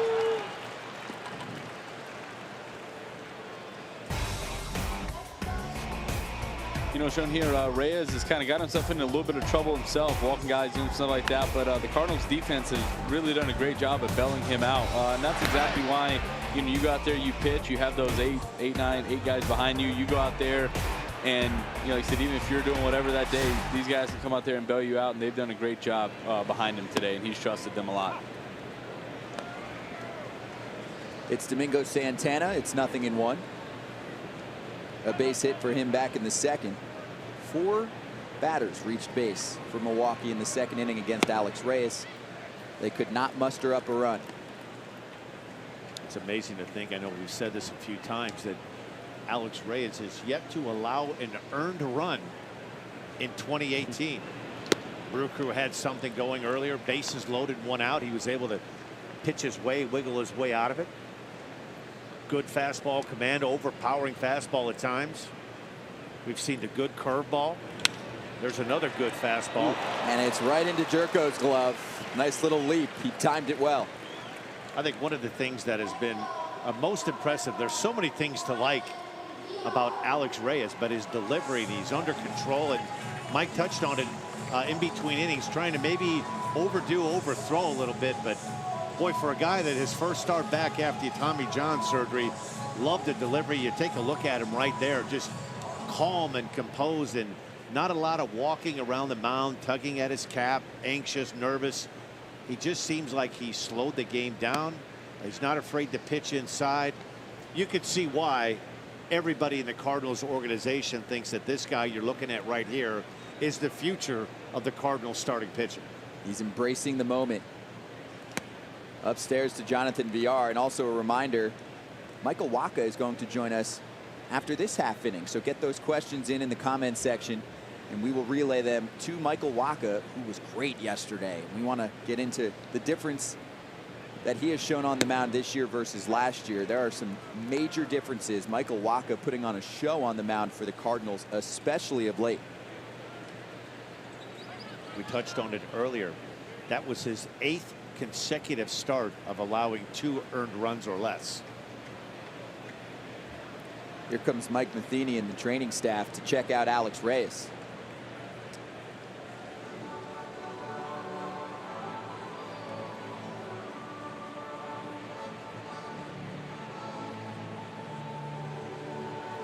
I see a lot of no, as in anything bothering you? What's the conversation right now? Well, obviously, listen, sometimes you have to protect the pitcher against himself. You know, we're clearly speculating. Here's the last pitch. We'll take a look at it. It's hard to really say, but obviously they saw something right away. Now, this fastball was only 92 miles an hour. He's been anywhere between 94 to 98 miles an hour. And this inning so far, he's been right around 92, 93. So I'm sure they're just being cautious and say, hey, is there something wrong? Are you okay? Are you trying to gear down? Are you trying to take a little off and control the strike zone? So it'll be interesting to see, but we have seen a little decrease in velocity this inning. Not sure what the issue was, but we play on, and Alex Reyes delivers his 70th pitch of the day, 96 miles per hour. It's 3-1 to VR. Keep an eye on him on his follow through.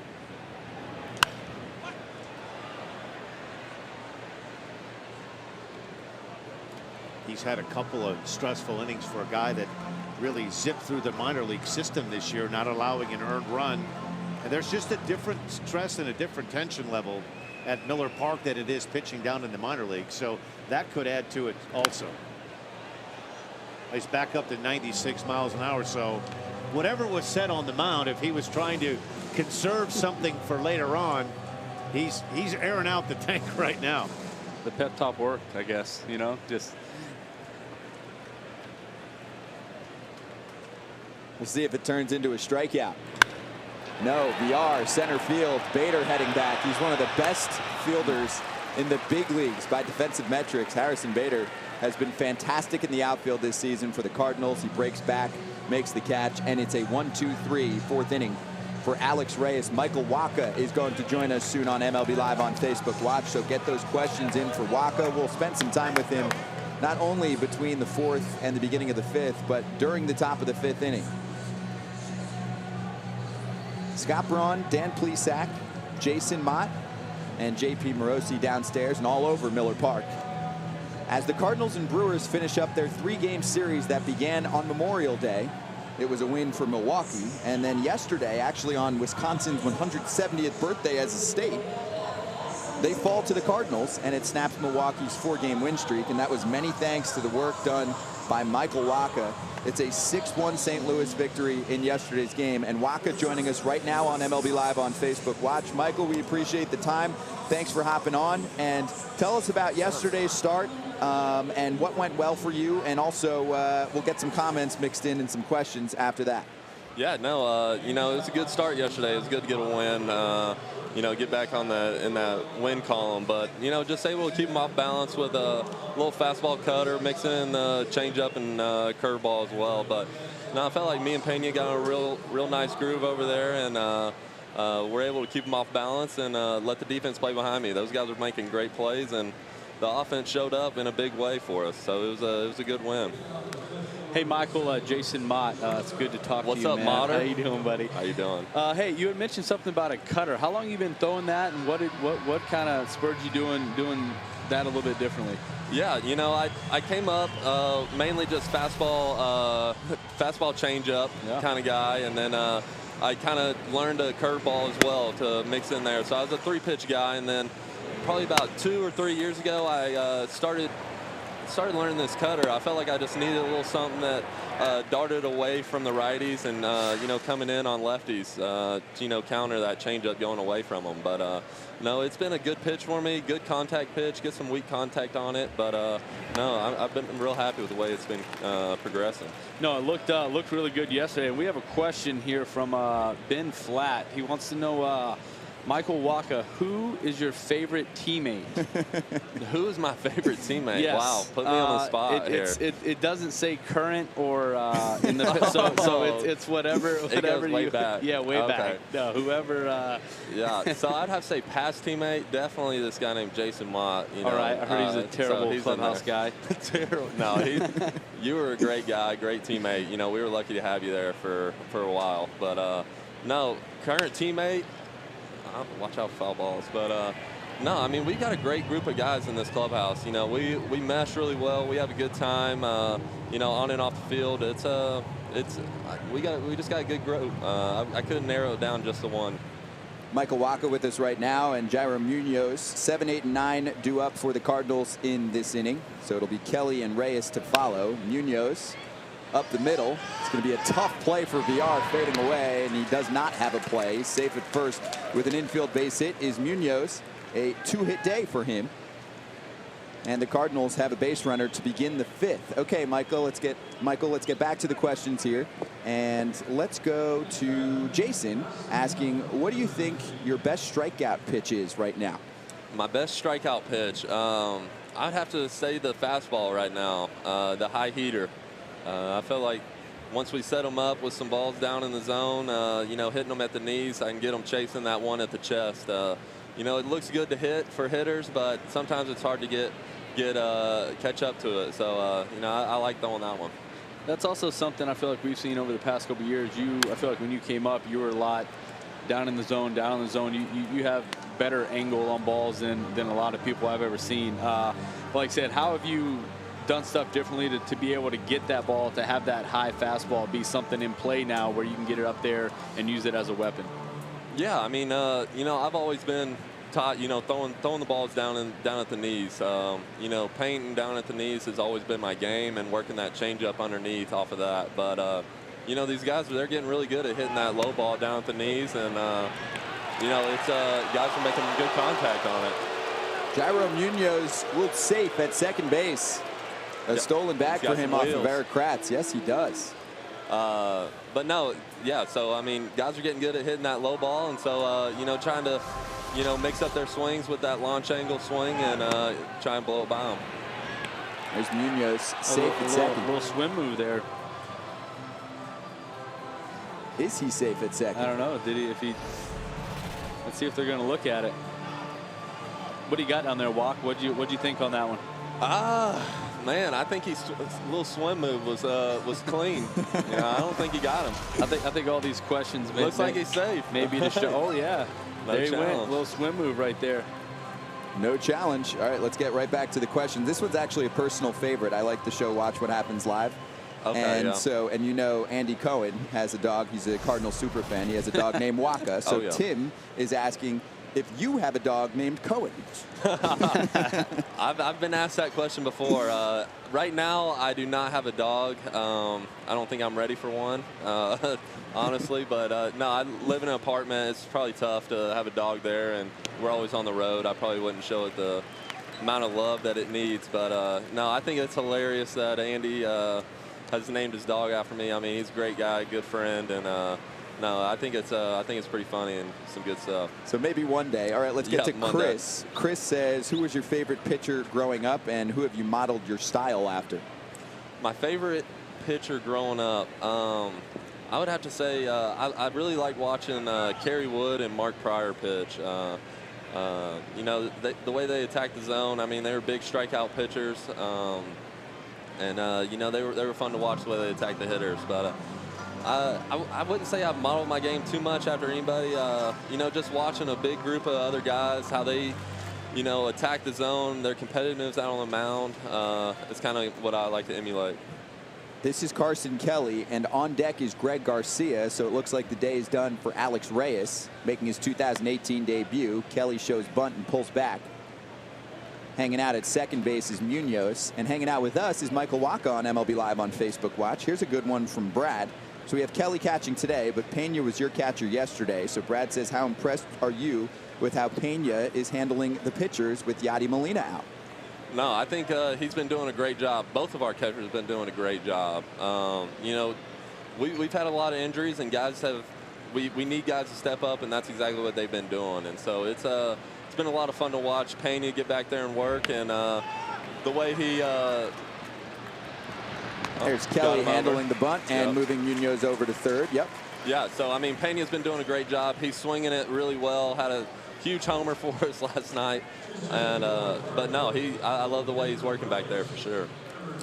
So now it is Greg Garcia and Alex Reyes done for the day. Garcia 2 for 16 as a pinch hitter. Michael Waka with us on MLB Live on Facebook Watch. And this one from Alan, and I'm going to make sure that Jason chimes in on this one too because he knows the staff pretty well.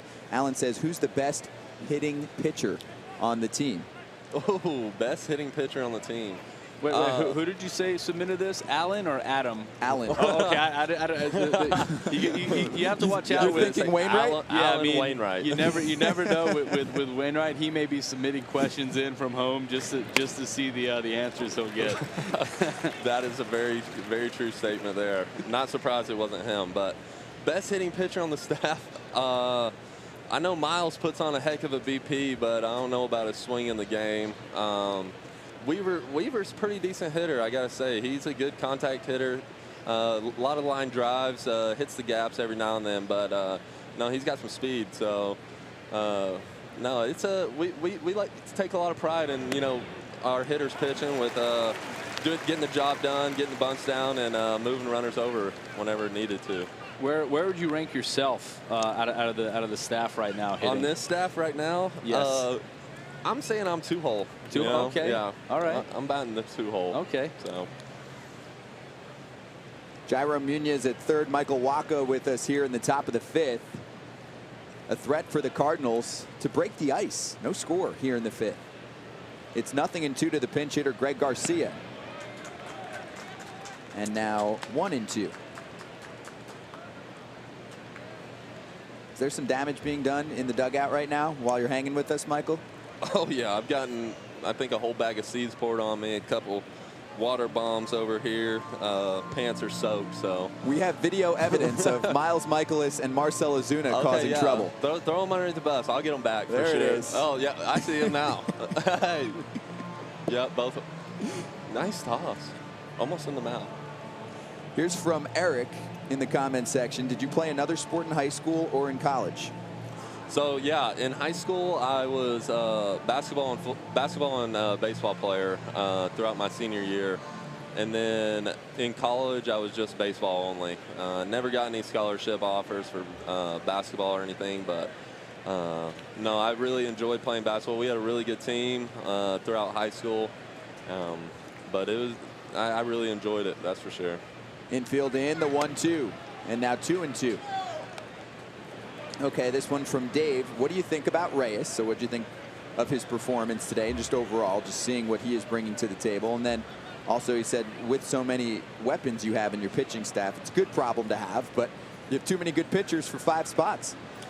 No, I mean, yeah, I'll talk on the first. Reyes, I mean, he's a heck of a pitcher, heck of a competitor, and, you know, just so happy and so glad that he's back with us after his rehab stint. Strikeout for Junior Guerra of Greg Garcia. So Matt Carpenter coming up next with 2 down and a runner on third. No, but Reyes, you know, we got a little glimpse of what he's able to feature a couple years ago, and you know, he had last year off just get right and get fully healthy. But you know, we're excited to have him back. You know, his potential is unbelievable. I mean, he's a great guy, great pitcher, great clubhouse guy, and you know, we're all definitely excited to have him back. But and then on your second point about, you know, just the depth that we have in our rotation and our bullpen, I mean, it's unbelievable. It's like you said, a good problem to have. But you know, it's all about guys just, you know, going out there and competing, keeping your head down, and you know, worrying about that next batter. Michael, you're pretty good at this thing. Thanks for doing this as Matt Carpenter takes the pitch Michael, inside. I got one last question coming in from a teammate. Ask who's the best Fortnite player in the clubhouse? Oh, best Fortnite player. I'm gonna go with Tui, Sam Tui Valala. Yeah, he's putting up double-digit kills every time, man. It's crazy. Landing tilted towers, baby. Tilted towers, I hear you. Hey, thanks, guys. Michael, man. you're off the hot seat. Thank you so much for the time. This was fun. You're the man. Yep, thanks, guys. I appreciate it. Good talking to y'all. Michael Waka with us on MLB Live on Facebook Watch. Can we know who that teammate was, or is it anonymous? It was one Ryan Sheriff. So he's been yeah, I've gotten a couple texts from people. Adam Wainwright also texted me during this. Apparently, Waino either thinks he's the best hitter, or you know, I don't know. We'll see. I'm sure I'll probably get more texts or calls about that. So 1-1 to Carpenter. No, there for a strike. You know, he did mention the like I said, the about the hitting, pitching, and stuff like that. That is something that they do take serious here in St. Louis. Is something that like I said, because the more at bats you get, that means the better you're pitching, the more whatever. And like I said, if there's a situation, you know, 5th, 6th, 7th inning where you could possibly get in a bat, maybe get a run in, that's something that, you know, if you're going out there, if you can handle the bat, then they're going to give you that at bat, and you can also go out there and pitch and you know, have a longer outing. Cardinals trying to scratch a run across, and they can. Junior Guerra rings up Matt Carpenter with 94-mile-per-hour heat on the inside corner, and Carpenter can't believe it. Was it in the strike zone? That's a pretty good pitch. Listen, the strike zone's been a little wide on both sides. Matt Carpenter thinks this ball is inside, and a terrific comeback fastball by Junior Guerra, who's been as good as I've seen him since he's had a Brewer uniform on. Another look at that last pitch right here. May be a little bit off the plate on the inside half, but the two-seam fastball he tries to bring back in. You see Carpenter kind of backing away. Terrific pitch, and Junior Guerra, 5 scoreless innings. And 7 strikeouts, and Jason Mott is going to join you in the comments section right now and answer your questions. He's going to type them in, and while he's doing that, we are going to show you the Milwaukee Brewers reenactment of a sandlot scene that they pulled off in spring training. Steven the Bay vote. Long ball vote. Come on, JJ. Yeah, I see it. Come on.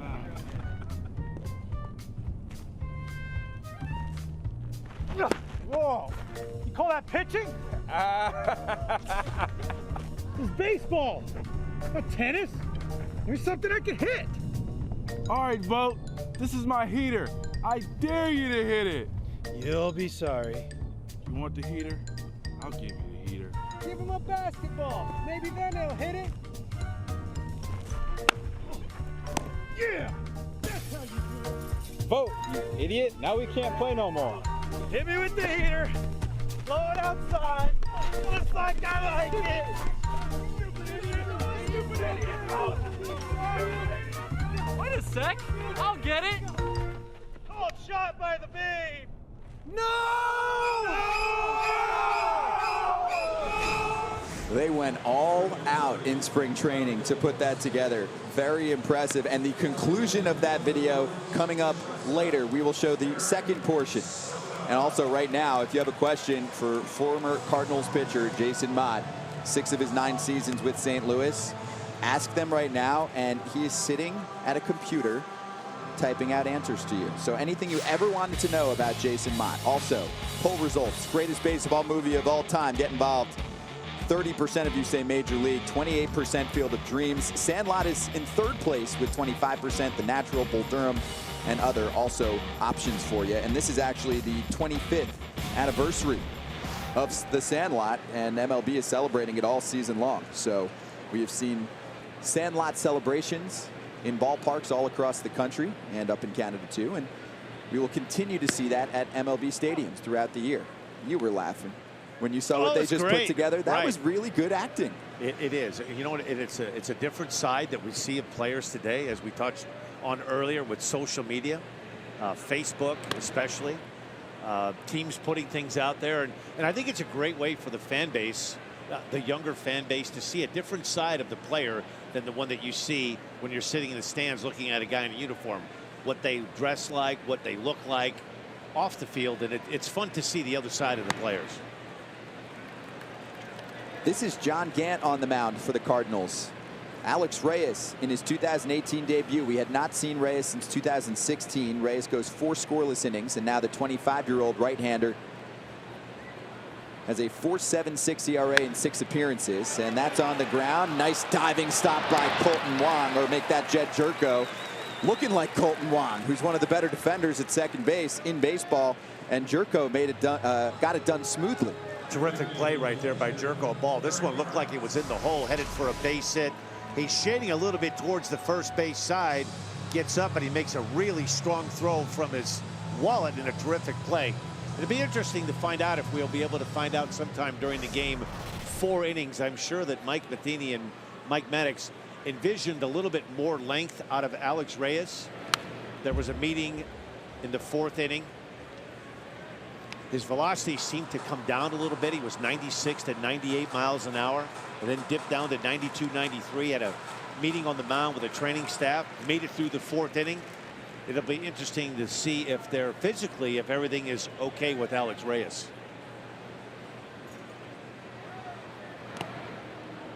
I think if you're a Brewer right now and you're Mike Matheny, you have to look at this as a positive. The Brewers, the strength of their team has been the bullpen. For the Cardinals, the strength of their team has been the starting pitching.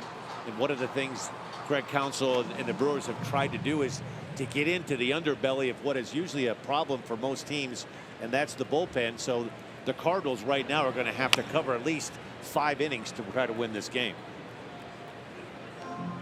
And it likely will not include Jordan Hicks, who went 2 shutout innings in yesterday's game. Talk about impressive. It used to be Aroldis Chapman we talked about as having the most explosive fastball in the game. Mr. Hicks has hit 105 on a few occasions this year. It must be nice to just feather one over at 102 miles an hour. And that is down the line. It's a fair ball. It'll bounce off the side of the wall. And it's a base hit for number 8 hitter Eric Kratz, the catcher, playing in just his 2nd game of the season. See if Milwaukee's offense wakes up. They've only scored 1 run in their previous 13 innings. You know, that was a decent pitch right there that I don't want to say beat him, but he's a little bit late on the fastball. You can see by the reaction here, he hits it right between Martinez and the bag. And fortunately for the Cardinals, and Karam's off that wall down the right field line. And it happens to be right in the area where Dexter Fowler was playing. It'll be interesting to see here if the Brewers decide to sacrifice bunt with Lorenzo Cain on deck. Guerra pulls back on the bunt, but not in time. You know, in a game that looks like we have up to this point with Alex Reyes out of the game, it looks like one of those games that's going to be a low-scoring game. Brewers trying to get Kratz into scoring position to give Lorenzo Cain possibly a chance for a 2-out run batted in. So that first pitch caught the outside corner. Guerra showing bunt again. We'll see if he makes contact and moves the runner over. He does. And it's the third baseman Carpenter going for second. They have no play there, and Guerra's safe at first. Matt Carpenter taking a risk, trying to catch Eric Kratz at second base. He's unsuccessful. Jairo Munoz was standing a couple feet in front of second base, and now 2 safely aboard for Milwaukee. You know, this is a risky play. Watch Munoz. He's playing over on the shift, and he's actually nowhere around the bag at second base. You see Carpenter cut this ball off, and when he makes the throw, Munoz not in a position to be anywhere near the force out. If he would have been closer to the bag at second base, they still may have had a shot with that throw. So it's a sacrifice bunt for Guerra, and a fielder's choice allows him to reach. And we go to Lorenzo Cain. And that dangerous top of the order for Milwaukee. How even has this series been this season? Each side taking 4 games. And this afternoon, no runs. Both St. Louis and Milwaukee with 4 hits apiece. You know, it's interesting, Scott, when the offseason happened, there were a lot of players that were having a difficult time finding a home via free agency. Lorenzo Cain jumped early on the offer from the Brewers. A lot of people in the industry thought that they overpaid for a guy that was in his 30s. The game has gone so young, but it looks like it's been money well spent so far year 1 of this deal. Reaching base 39% of the time. That's a career high for him. He swings through 94 miles per hour from John Gant. Let's bring J.P. Morosi back in. Scott, the comment section, not surprisingly, very active as we started talking about trade possibilities. Justin Magner writes in with a Brewers question: any chance of a Brewers reunion with Jonathan Lucroy? Great question. The Brewers are looking for catching help. Lucroy's numbers offensively not quite with Oakland what they were with Milwaukee, but I think certainly a story to keep watching. Also, Drew Schmidt, a Cardinals question: does it make more sense for the Cardinals to trade for guys like Donaldson, Dozier, or Jed Lowry than giving up a lot for Manny Machado? Excellent point. There should be a nice surplus of second base or third base options. And Josh Donaldson, the Blue Jays right now, Scott, going down in those AL East standings. Donaldson's health is iffy at the moment, but I certainly could see the Jays moving him in July to clear the way there for Vlad Guerrero Jr.'s long anticipated call-up. Thanks, JP. And Lorenzo Cain fouls that one down, and now it's 2 balls and 2 strikes. Keep those questions coming for JP Morosi on trade conversations. There's questions going on for Jason Mott right now. And also, if you have a question for Chase Anderson, he is going to join us after this 5th inning. A chance for the Brewers to do some damage. 0 for 2 today with runners in scoring position as a club. On this homestand, they're hitting .384 with runners in scoring position. Milwaukee 7-2 on this 10-game homestand that ends today.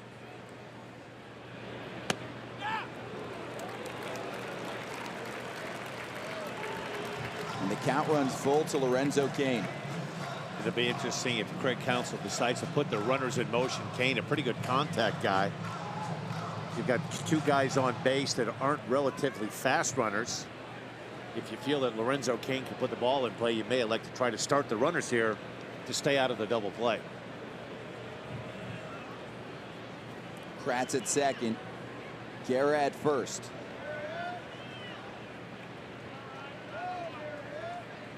Three-2 on its way to Cain.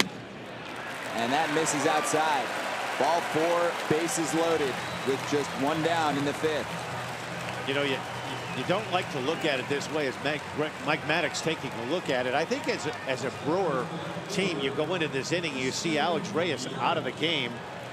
You're talking about a guy that hadn't given up a run all year and looked really dominant. We saw 4 really quality pitches from Alex Reyes, and I almost get the feeling right now that the Brewers had a big sigh of relief to get him out of the game and get anybody from that bullpen in, because the Brewers have really beaten up on some bullpens this year.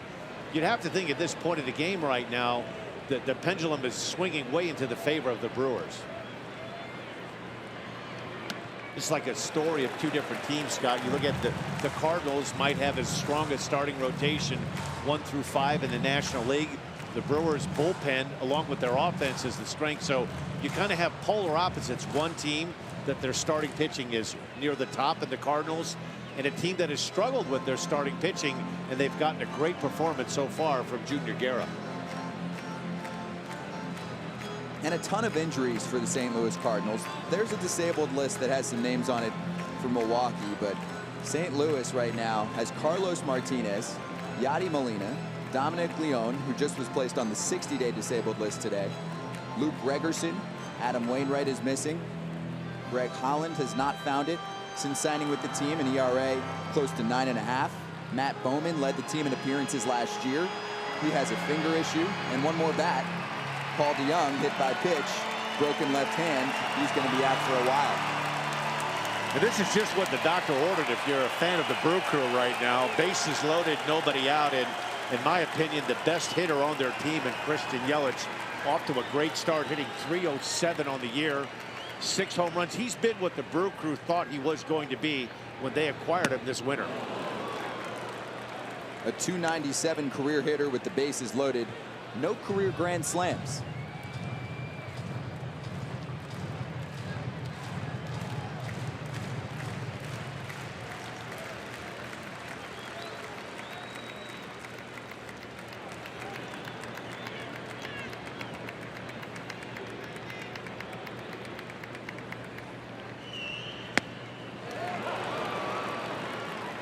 Really good fastball there by John Gant. 96 mile an hour, 2-seam fastball. This is a tough spot as a pitcher. You have a guy that can run and a really good pitch. Really tough to do anything with that one if you're Christian Yelich. If he elects to go there again as a hitter, you really want to try to take that ball and rifle it to left field to try to stay away from that ground ball double play. He'll use that pitch about 50% of the time. 1-2's a breaking ball, and it's bobbled by Munoz. Does he have the play at second? He does, but a run comes home for Milwaukee. It's 1-0. Jairo Munoz, the diving stop. They had a chance for a double play, although Yelich can move. And Cain is out at second. Moving over to third base is Guerra. Right here, he does a nice job of just knocking this ball down. Just gets the force out at second of Lorenzo Cain. Nice catch and throw there by Munoz, who is shading more towards up the middle, has to change directions. Little backhand shuffle pass, and Eric Kratz comes across for the first run of the game. 1-0 Brewers.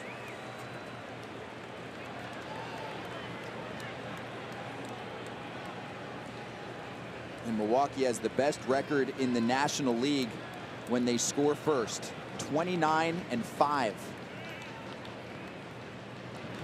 Of course, credit to the bullpen for a record like that. And like Dan mentioned earlier, we should see Josh Hader maybe for 2 innings. We haven't seen him since the weekend, and the team is off tomorrow. I wouldn't be surprised. There's a good look at the left-hander. You can tell him by the long hair, number 71. That's a number you usually attach to a pulling guard on a football team, but he's anything other than a pulling guard, in my opinion, right now, the most dominant left-handed reliever in the game. And yeah, I know who Andrew Miller is, but I think there's a new sheriff in town, and it's Josh Hader. He's that good. Jesus Aguilar's been their best hitter this month. 8 home runs in May, 22 RBIs, and an OPS well over 900. Boy, John Gant has made some really difficult, some good pitches here in a tough spot. Bases loaded, nobody out. Gets the ground ball from Yelich that could have been a potential double play ball. A good fastball there, 0-1, 95 miles an hour. Been very impressed. He's gotten himself into trouble, and he's trying to work himself out of a tough jam. See if he has one more on Aguilar, who's 0 for 9 in this series.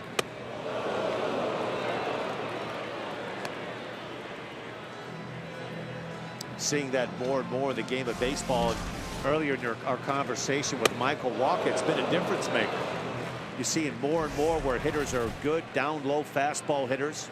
More pitchers, as you hear the lingo, letting it eat, throwing the ball belt high and above. It's a really difficult pitch. It looks inviting, but it's a difficult pitch to do anything with.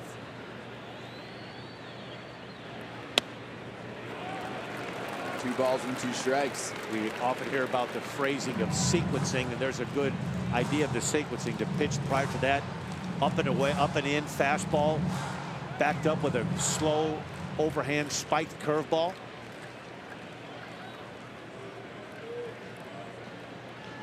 The Brewers get a run on a fielder's choice from Christian Yelich, who stands at first. Junior Guerra standing off of third. 2-2 to Aguilar. And he works the full count. You know what makes him so unique for a big, strong guy who's nearly 300 pounds. Craig Counsell told us earlier in the managers meeting that he might be their best pure hitter. He's a guy they'd love to have up in a spot like this. Very rarely gets himself out. Has good knowledge of the strike zone, as Greg told us earlier. Great barrel to ball skills, getting the barrel the bat to the ball wherever it's pitched. Ball 4 to Aguilar. Bases loaded again. John Gant misses down. And now cleanup hitter Travis Shaw.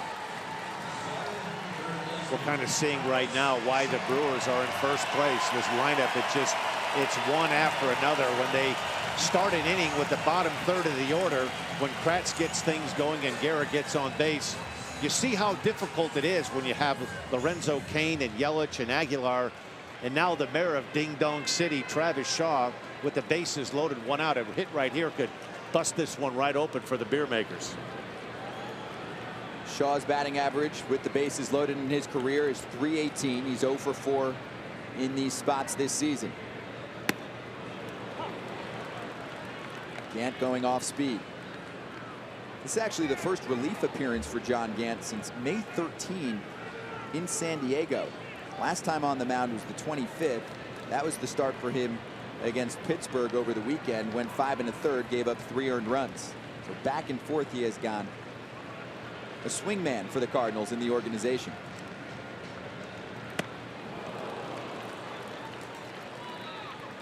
What makes it so difficult to hit in today's game, the first pitch changeup.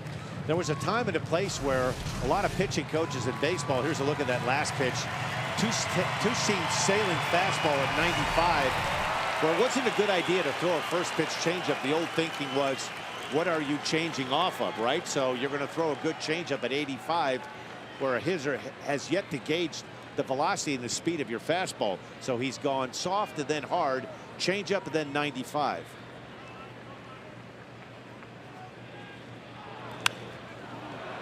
Another changeup there, so he's gone changeup, fastball, changeup to get count in his favor at 1 and 2. I think if you're Travis Shaw right now, when you hit in the middle part of the order like he does when you're in the 4th spot, you know, a lot of fans at home are sitting at home, put the ball in play with the bases loaded. He's paid to drive in some runs. With one swing of the bat, he could do some damage. But he's seen just about everything from Gant. He's seen the changeup, he's seen a good fastball. So you have to cover 85 along with that 95.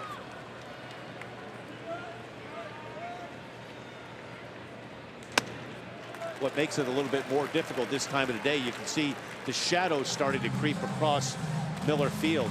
And this is really a nightmare for a hitter where a pitcher is throwing out of the sunlight and you're sitting in the shade. So that ball is bright and then you lose it. There's a good look at it there from our camera guys. This is about as tough as it gets hitting circumstances wise. This is a good chance, like the fastball changeup combination, why it works so well. Shaw drives it to center field. Bader heading back. And he has it. Long, loud fly ball out for Travis Shaw. So the Brewers do get one on the Christian Yelich RBI fielder's choice, but twice they loaded up the bases on John Gant, and he persevered. Chase Anderson of the Milwaukee Brewers, the opening day starter, is about to join us on MLB Live on Facebook Watch. Get those questions in. I'm already looking for some. Jason Mott is going to rejoin us soon. He's been typing away. We'll give his fingers a rest. He's been weighing in the comment section. Questions for Milwaukee Brewers starter Chase Anderson, and they begin right now as he joins us on MLB Live on Facebook Watch. Chase, thanks so much for hopping on. How you doing today? Doing well, thank you guys. Appreciate it. All right, let's get right to it. So tell us about, let's go with Timothy. Would you, oh, here's a good one to start. We're gonna fire at you right away here. Timothy wants to know, would you like to see a DH on both sides or allow pitchers to hit on both sides? And also, that was Christian Yelich throwing the cup, by the way. Just, we have it documented on video. That's all right. He can continue to do that. That's a tough question. There's days I enjoy hitting and there's days I don't enjoy hitting. So let's go with pitchers on both sides. Okay, fair enough. Why not? Andrew wants to know, how do you prepare for a game? How do you stay focused in a jam, which we just saw from John Gant? Yeah, I think you just got to take it pitch by pitch. You got to try to execute the next pitch and not, look too far ahead. That's what Junior did the inning before last, and a good result came out of it. And have good thoughts in your head, positive thoughts that you're going to get out of the jam. So it's pitch to pitch and just having positive thoughts. Orlando Arcia making it rain sunflower seeds right now. Tell him we say hello. Yeah, they say hello, Orlando. He's back. He's back with us. Good to have him back. Hey, Chase, go back to the last inning. A lot of people in baseball are saying, hey, kill the bunt. Junior Guerra gets a bunt down and it leads to a potential big inning. Tell me what you saw from the dugout with that play. Yeah, it was a good bunt by him. Carpenter made a good play on it. I wasn't sure what the shortstop was doing coming in front of the bag. I guess he was thinking that they was going to go to first all the way there. So that turned into a big inning for us, and we got one run from it. So it was definitely a unique play. You don't really see that very often. Usually the shortstop comes and he's on the bag trying to turn two right there, but it worked out in our favor. Hey, with so much shifting that's going on in baseball today, does it get frustrating at times, Chase, when you make a good pitch and there's a ground ball that's hit what you would consider straight up shortstop or second base, and it goes through for a base hit? Is it hard not to get frustrated? Yeah, at times, honestly, yeah, it is hard because you make a good pitch and it's a ground ball, a 16 hopper, and you see it roll through the infield. But the analytics part of the game is huge now, and I know more times than not the shift is definitely going to help us out. So, but those times are definitely frustrating at times, especially if it's a big point in the game. Chase Anderson with us right now on MLB Live on Facebook Watch. He's going to hang out for the top of the sixth as Junior Guerra gets back to work, and it begins with number 2 hitter Jed Jerko. That's his 83rd pitch. 5 scoreless innings, 4 hits, 7 strikeouts. He hasn't walked a batter. His season high for strikeouts is 9. How impressed are you with Junior Guerra this afternoon, Chase? I've been impressed with him all season. Just from last year, opening day, and then hurting his calf, and then kind of having a down year from what he did in 16. So it's good to see him pitching well and back on our team. He's a big part of what we got here. And he gets a pop-up that Eric Kratz handles right in front of the dugout. Chase, you have the day off tomorrow, and you're starting Friday against the White Sox in Chicago. Correct. When do you start mentally getting yourself prepared for that start on Friday? Tomorrow. I'll play catch and run my sprints and kind of get ready for the game. I'll watch some video, take some notes, kind of see what those hitters are doing, see how my strengths play against their weaknesses, and just try to go out there and execute pitch by pitch, and try to get things going again. I struggled a little bit here late, but I got confidence in myself to continue to work through. It's a long season, and looking forward to getting back out there on Friday. This is Jose Martinez, number 3 hitter, looking for his first hit of the afternoon. And also Jeremy Jeffers is warming up in the bullpen for the Brewers right now. This is an unsung hero in the organization. And a question from Clayton. He says, what has Derek Johnson meant as a pitching coach to you and your staff? What makes him so good? You know, I think he brings a different angle to the game as a pitcher. He kind of talks about different ways to approach guys. That's a good play right there. Yeah, slow roller there, and it's the shortstop Eric Sogard sitting down Jose Martinez. Go ahead, Chase. Yeah, I think he brings just a different just edge to the game. He's a super smart guy. I don't think I would be standing here talking to you guys if it wasn't for him really pushing me and challenging me to, try to take my game to the next level. And last year was definitely an example of his hard work and, my commitment to, our relationship to, execute pitches and get better as a pitcher and try to implement the curveball and the cutter to have a 4-pitch mix every time I go out there. So Derek's meant a lot to us, not just me, but Jimmy Nelson, Zach Davies, and Junior Nelson, Junior Guerra, and then Brent Suter with his rising cutter. Now it's Tyler O'Neill, and a question from Justin. Does your approach change, or how does your approach change the second or third time through the order?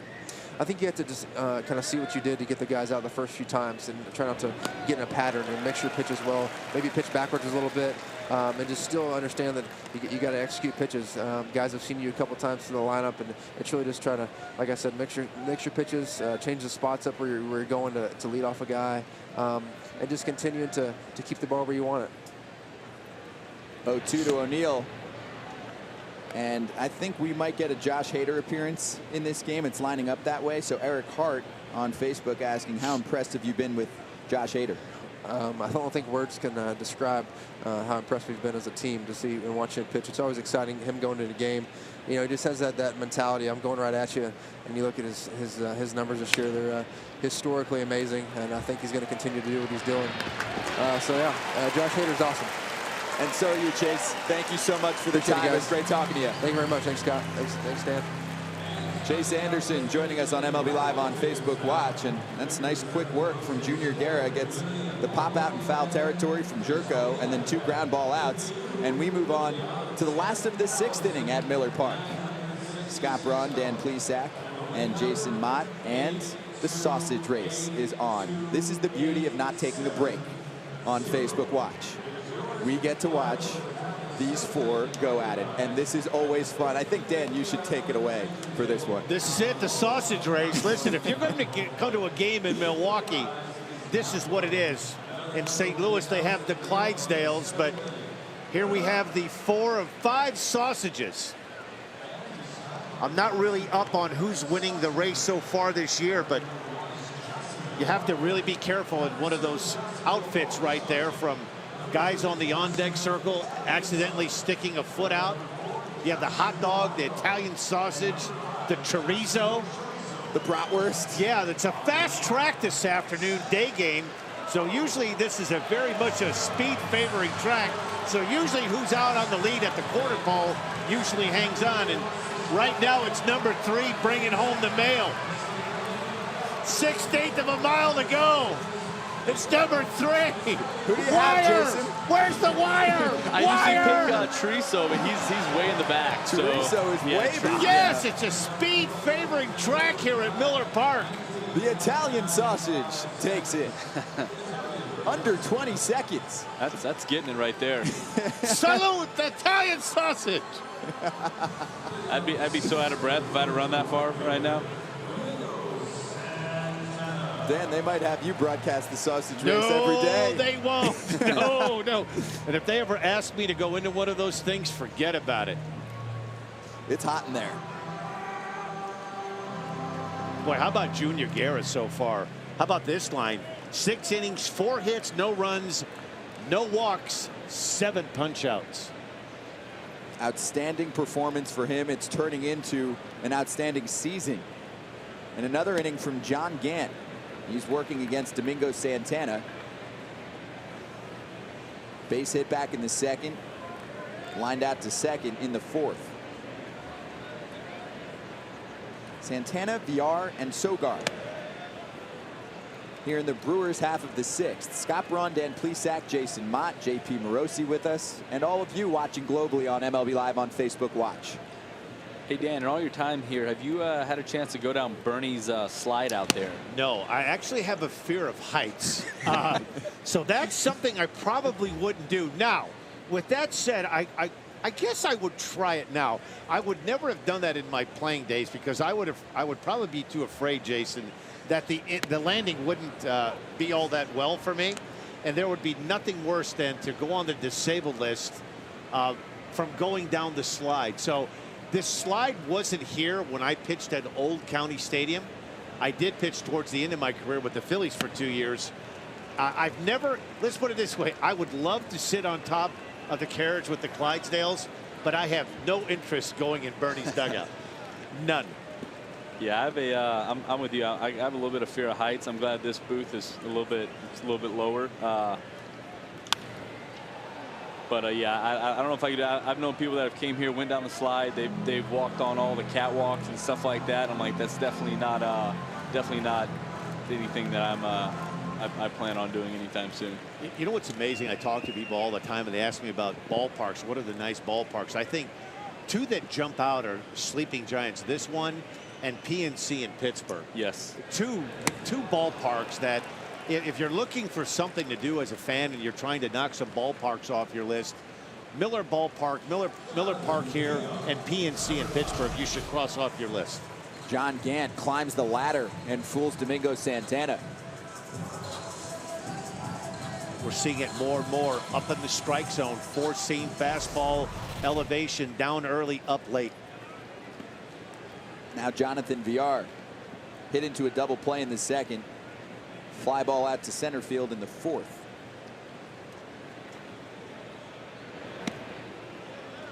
Yeah, I'd have to agree with you, Dan. I think PNC is one of those places that not a lot of people talk about. I think it's one of those like hidden ones no one talks about. And I've always enjoyed, you know, the view right now is obviously something different than what I'm used to seeing. I'm used to looking at a completely different angle, but the view from the booth in Pittsburgh, seeing that city in the background is just, it was always honestly a cool visual for me. Like I said, whether it's during BP or standing behind home plate, stretching, doing stuff like that. I always enjoyed that view, and it's definitely a different look, but it was always pretty cool. That's a good look at Jeremy Jeffress alone in the bullpen. Long scoreless inning streak for him, and he has the best relief pitching ERA in Major League Baseball. So does his team as a whole, but as an individual, Jeremy Jeffress has led the pack. Jeffress with an 0.32 mark. I think one of the keys with relief pitchers is coming in with men in scoring position. You have to have one guy on your team, and Jeffress is that guy for the Brewers that you call him a troubleshooter. And I think this stat more than says it all. He's inherited 20 runners on the season, Scott, and only 2 have scored. And believe me, the starting pitcher or who's ever in there that has created a mess, he is your best friend to keep your ERA down. And that's one of the reasons why this game right now is playing into, if you could blueprint it as a Brewer fan, this is the way it would be. Jonathan Villar out to Harrison Bader. 2 away.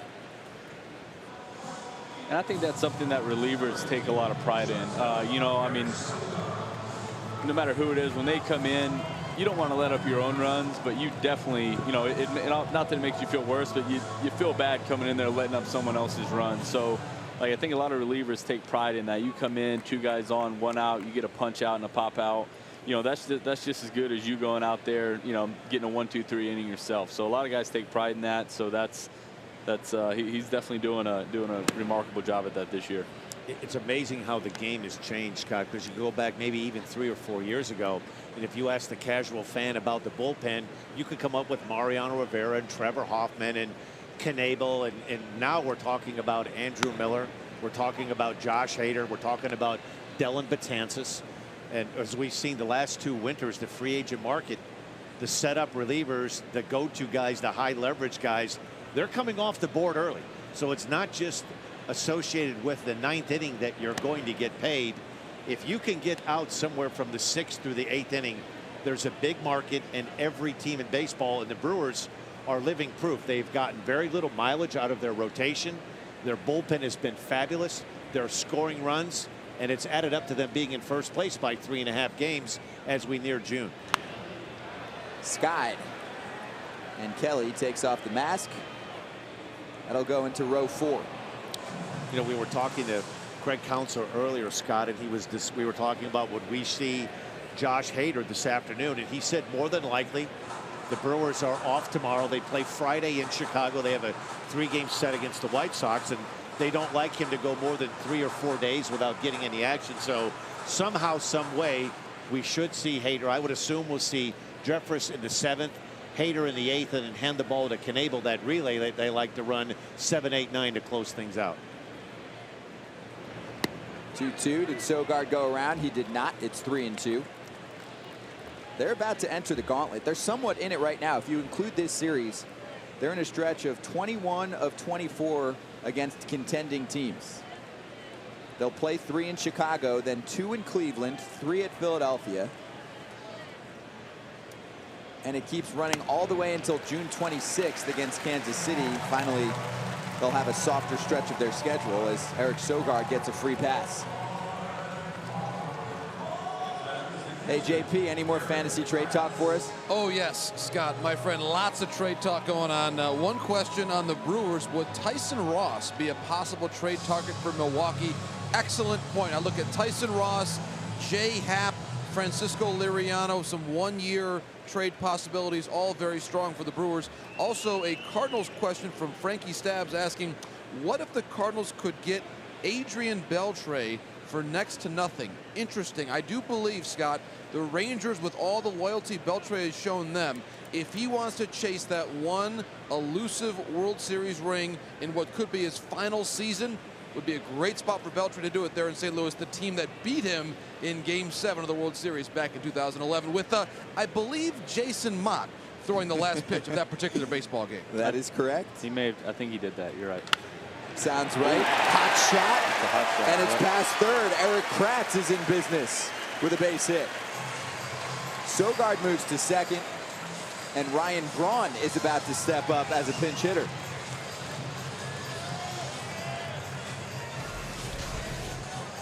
Here you see Kratz's second hit on the afternoon. Fastball inner third and down. He rifles this bullet just past Jose Martinez. Carpenter over there at third. Got back Carpenter. And Mike Maddox now on the mound while we have a moment. There's the hand on the left shoulder. There it is. Jason, did you get any of those questions in the comments section about 2011 final pitch against the Texas Rangers, Game 7, David Murphy? Do you remember it like it was yesterday? Oh, yeah. I mean, it's kind of hard to forget something like that. I mean, you play your whole life, whether it's Little League, high school, college, to you know, hopefully win a World Series. And for me to be able to go out there and do it and throw the last pitch is definitely something that I'll never forget. You know, I thought as a catcher maybe I'd be, you know, Joe Cartering it, you know, maybe hitting a home run. But, yeah, that's definitely something that I won't forget. You know, get tackled over here and then got sideswiped by everybody else. Yeah, I went down hard. I thought I broke my thumb there for a hot second. But as I was told by Yachty on the bottom of the pile, don't worry, Poppy, we got 4 months. You'll be fine. So it was all good. Who kept that baseball? I think Tony has it. Alan Craig got it. We talked about this, that, and the other, but I think Tony ended up getting it. That was his last game managing, so he ended up taking that, and he held on to that one. Tony La Russa, former manager of the Cardinals, and then after him, it's Mike Matheny ever since. Ryan Braun is a pinch hitter. He's been in that role this season as a 2-for-8 hitter with a home run. Career pinch hitting numbers 231, 2 homers.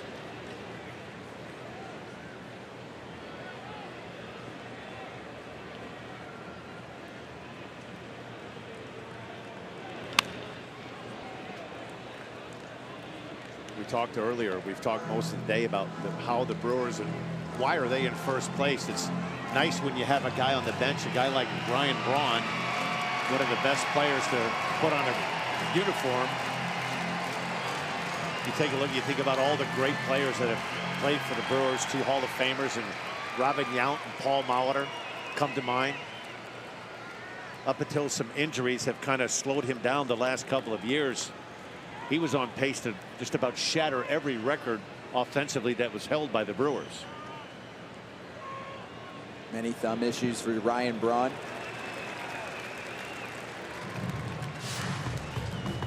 I mean, not too bad when you're the 5th pick overall by the Brewers in 2005. A lot of people forget he was the 2007 Rookie of the Year. Think about this. 5-time All-Star, 5-time Silver Slugger, and runner-up in 2012 for the MVP. He's had a very, very good career here in Beer City. And we saw Kyle point out in the comments section, 2 outs, the Brewers making teams pay. That is very accurate this season. We'll see if the theme continues. It's 3-1 to Braun. 2 outs with runners in scoring position this season. He's 8 for 14, 3 homers, and 14 runs batted in. That is some dangerous stuff with 2 strikes or 2 outs. And what we've seen so far from this Brew Crew team, not only are they a good offensive team, but they're a very disciplined team. They're not a team that's up there free swinging with a lot of strikeouts. That was a tough take on a pretty good pitch from Gant. If you're Ryan Braun, strike zone recognition has been a very big part of his career. We'll see how he handles the 3-1, and it misses in. So John Gant again loads up the bases. It's the 3rd time he's done that. He did it twice back in the 5th. Ended up allowing the run, and the only run that we've seen in the game. Tyler Lyons getting warm in the St. Louis bullpen. And now Lorenzo Cain has a juicy chance for the Brewers to tack on. And yes, there are 2 outs, just like Kyle pointed out to us earlier on Facebook. So Milwaukee won on Monday, 8-3. All 8 runs were scored with 2 outs. And that made it 12 consecutive runs scored with 2 outs for Milwaukee. It's been a trend. Braun on first, Kratz on second, Sogard to third, and now it's 0-1 to Lorenzo Cain. And this will be the last hitter for Gant if he doesn't get out of this inning. Lions warming up in the bullpen, the lefty for the Cardinals with Yelich on deck. This is his guy to get right here. If you're the Redbirds right now, you'd love to keep this game at 1-0 heading into the 7th inning. He's 56 pitches into his relief outing. John Gant out of Savannah, Georgia.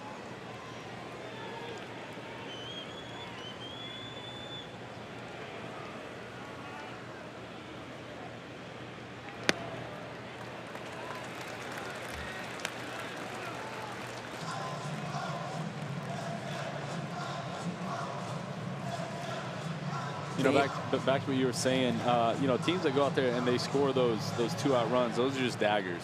You know, you go out there and it doesn't matter whether you get 2 quick outs or you get a couple guys on, you get outs quick. Like I said, those 2-out runs are ones that you find. You go back, you look at games, games that you've lost, and it's like, you know, those are the ones that are really the daggers. Cain floats one to right for Fowler. And again, John Gant, an escape artist. So 3 times allowing the bases to be full of Brewers and just 1 run to show for it for Milwaukee. But that might be all they need. After 6 innings, the Brewers lead 1-0. It looks like Jeremy Jeffress will be coming up next, and maybe Josh Hader after that. And let's find out the epic conclusion of that Brewers Sandlot reenactment video. Here's part 2.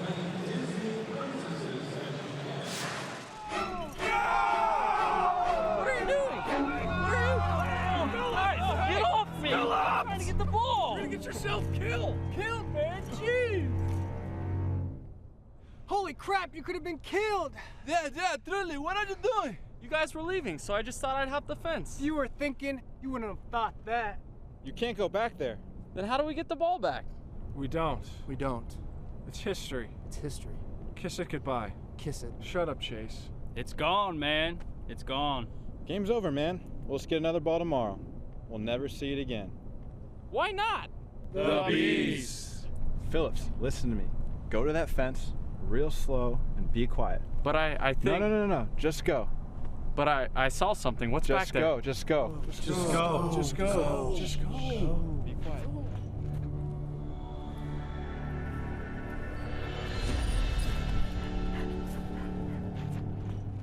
Something got the ball. What was that thing?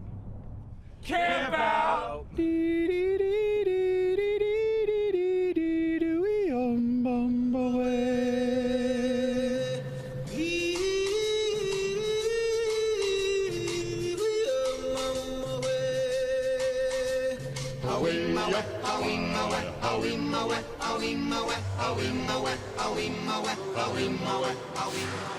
Oh, that is well done. And that is Orlando Arcia, by the way, who's going to be at shortstop for Milwaukee. Jeremy Jeffers will be on the mound. For the whole team to get together like that, Jason, I like it. Yeah, that's awesome. You know, I mean, it shows what a good team these guys have, and just what a good group of guys they have. They're out there. You know, spring training's a little bit more lax time, but you know, they go out there, do that, have a good time. Like I said, reenacting a crazy movie like Sandlot that so many people have watched and loved. Like I said, it just shows the kind of guys they have on this team, and that they'd go out and do stuff like that. Just go in there having fun. They put a lot of work into that, and Dan Plesac's working hard right now on the computer, typing answers to your questions. Ask anything you want to Dan Plesac right now in the comments section, and he'll answer that for you while you watch the game. A good one today. 1-0 Milwaukee. We're in the top of the 7th inning.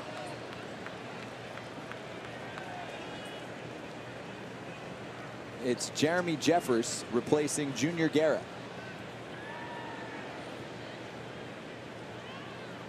Ninth season in the bigs, 30 years old. By far his best work has been with the Brewers.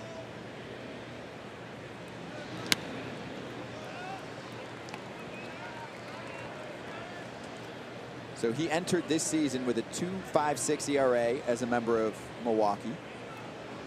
Any other team, his ERA is 4.76. He has found a home with the Brewers, and this is the best they've seen from him.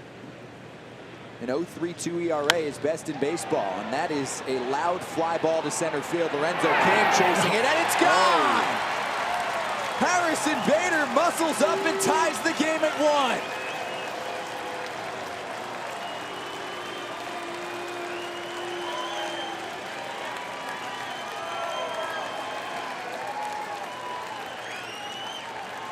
Thought that ball had a chance when he hit it, but that ball just kept going.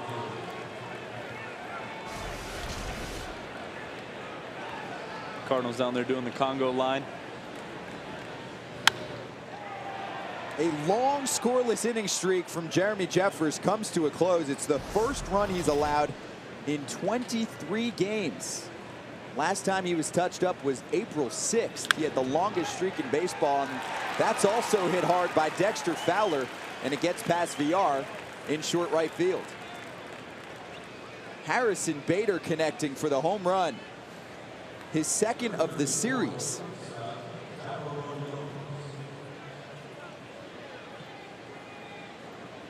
Five home runs this season for Bader. He went long yesterday. And there's Josh Hader.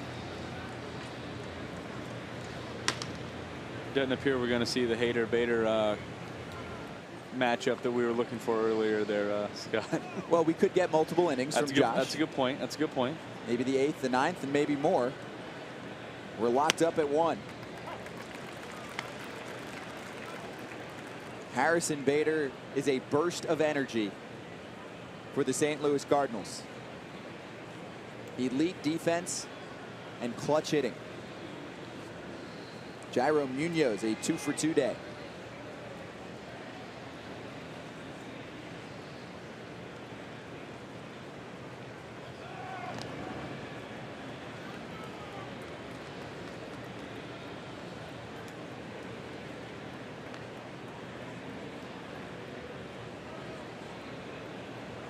James, rally time. That's right. Especially in the last couple innings, the Brewers had many chances to tack on runs with the bases loaded. They only found one.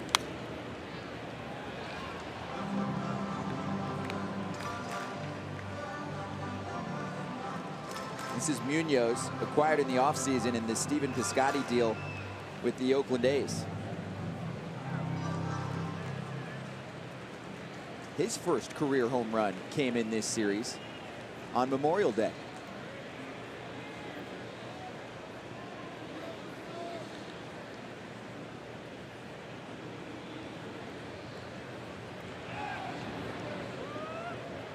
They'll keep Fowler tight, and this is a successful day for Dexter. We hadn't seen him since the weekend.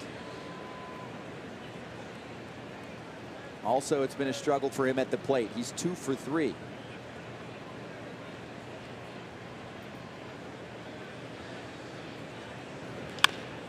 On the ground, left side for Shaw, and he bobbles it.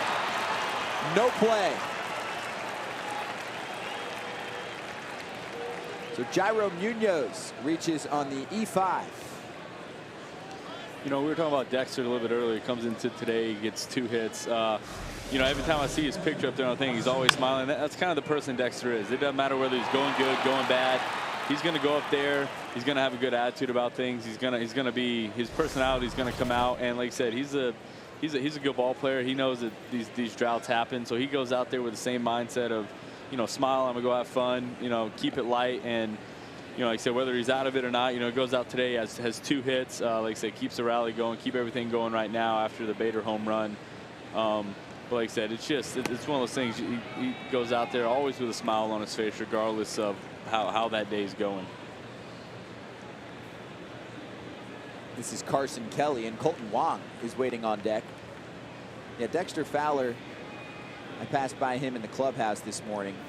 He's playing cards with a bunch of the guys. He just seems like someone that you gravitate towards. Always has a group of players around him.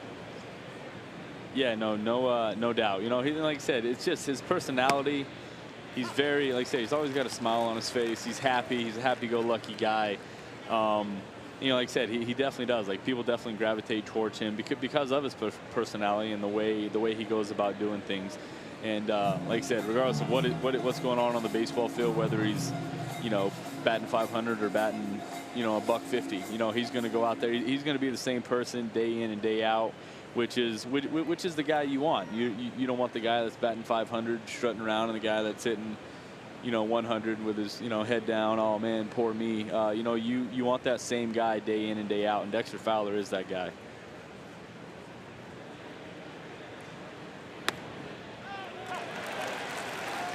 Now 1-2 to Carson Kelly.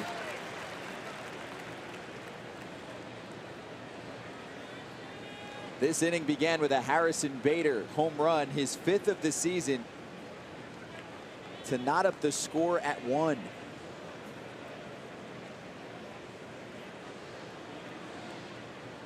Then the Fowler base hit. Munoz reaches on the mistake by Shaw at third base. And the 1-2 to Kelly, a 2-strike bunt. And he gets the job done. I believe his second 2-strike bunt, sac bunt of the day. He did that his last at bat as well. 2 times in a row from Carson Kelly moving up runners. This time it's Fowler to third and Munoz to second. Colton Wong was originally getting ready to make a plate appearance. Instead, Tommy Pham comes out there. And there's the technique from Carson Kelly to drop down the bunt with 2 strikes. Yeah, you know, you saw Kendall come up there and talk to him a couple times last at bat and this at bat, kind of about his approach and what he was going to do. You know, I think, you know, just tell him to calm down and just, you know, get the bunt down, do what we've worked on, and you know, Carson's done a great job getting people in scoring position for Tommy Pham right here. Both clubs are 0 for 5 with runners in scoring position today. The Brewers have left 9 runners on base. 4 left on for the Cardinals.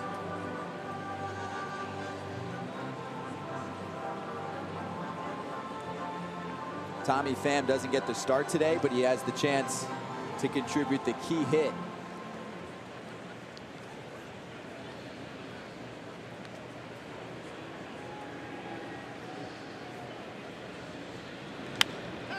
Lifts it to left. There's Yelich. And tagging is Fowler. Here comes the throw. Fowler in there safely. The Cardinals grab a 2-1 lead.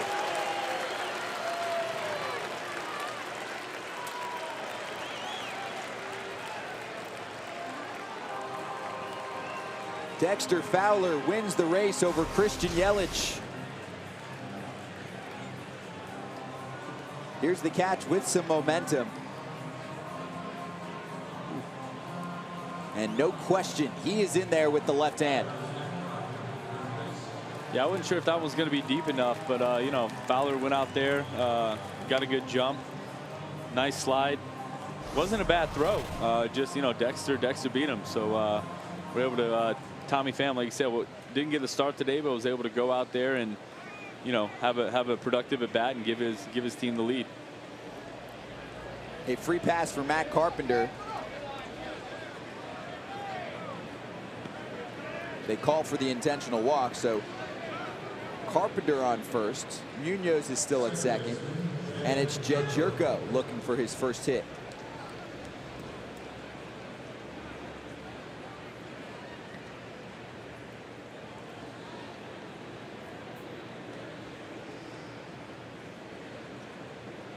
I mentioned Milwaukee 29-5 when scoring first. Best mark in the National League. They trail 2-1. Top 7 here at Miller Park.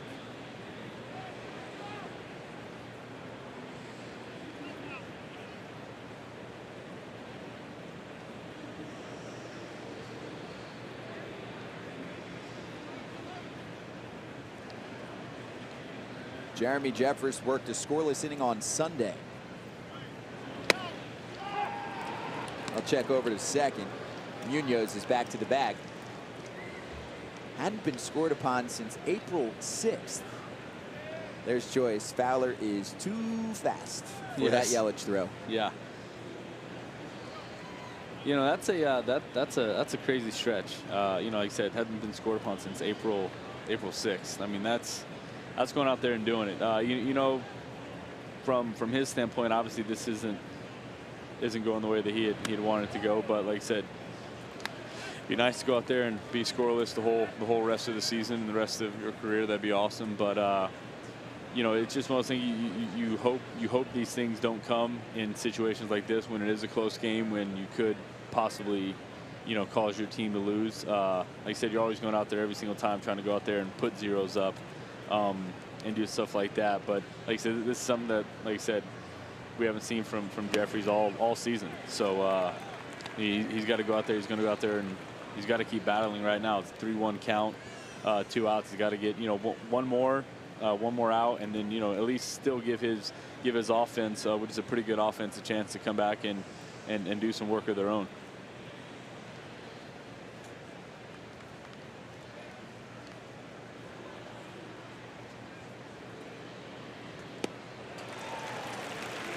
Jerko swings through the off-speed pitch from Jeremy Jeffress.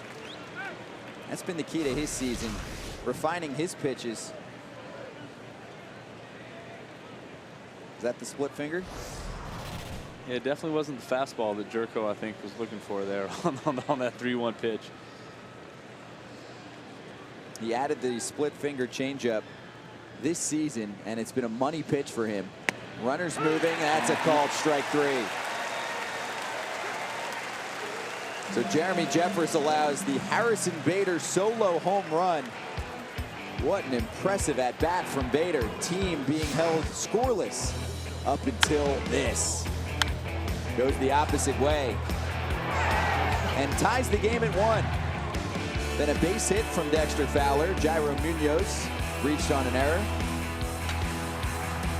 A sacrifice bunt from Carson Kelly. And ultimately, Tommy Pham with the sac fly and the RBI.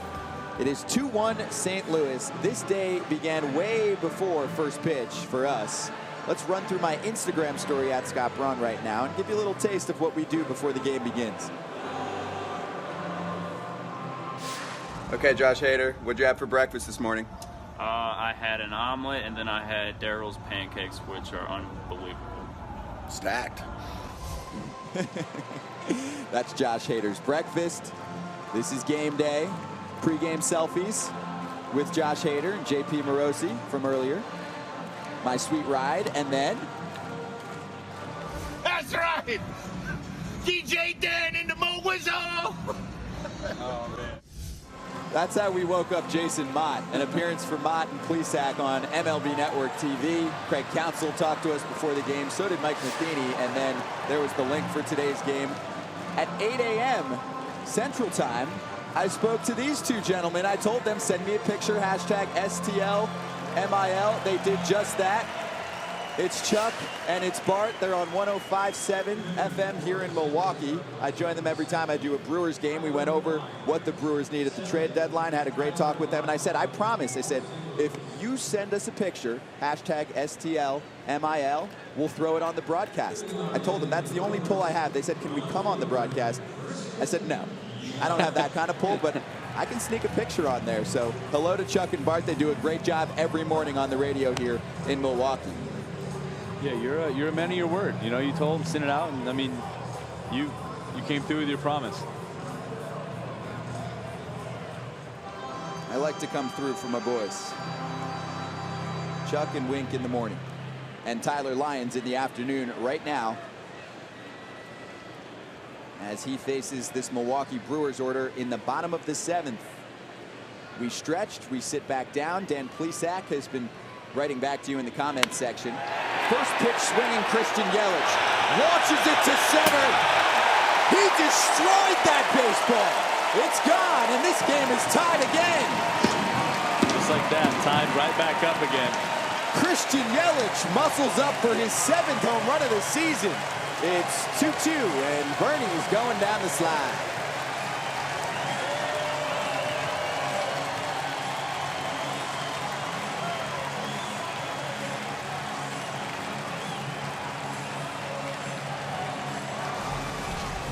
That was Yelich right there, not wasting any time, trying not to get behind, and got a good fastball to hit. Went up there and put the barrel on it. Tyler Lyons is who they brought in to face the lefty batter, Christian Yelich, who goes long for the 2nd time this season against the southpaw, 7th overall. And it's the first pitch he saw. So just one pitch from Lyons, and this game is tied. Yeah. That's how fast it can happen. That, like I said, he got one pitch to hit. He was going up there. He wasn't going to waste any time up there. He went up there looking for a good pitch to hit, got one, and put a really good swing on it. And now Sam Tuivailala will enter the game for Milwaukee. Jeff goes, Yelich destroyed that ball. I agree. First word that came to mind. Blasted that thing to the batter's eye in center field. Christian Yelich goes deep. And Dan Plesac joins us again on the broadcast. Were you going nuts? We'll bring him in one sec. Here comes the microphone, and you're back. Not yet. There he is. Hey, I'm back. So much for the matchup game, right? We're talking about bullpenning in 2018, and Christian Yelich hits his 7th of the year. You're Mike Matheny. You do everything right. You get through the inning. You know, I was just thinking, watching that last inning, I think the Brewers have left the bases loaded 3 separate occasions, and that's kind of kept the Cardinals right into this game. Gant was in trouble early. Reyes had the bases loaded early on in the game. 3 times it's been the land of missed opportunities for the Brewers, and Yelich catches in and ties things at 2. 110.9 miles per hour off the bat. He blasted the first pitch 441 feet.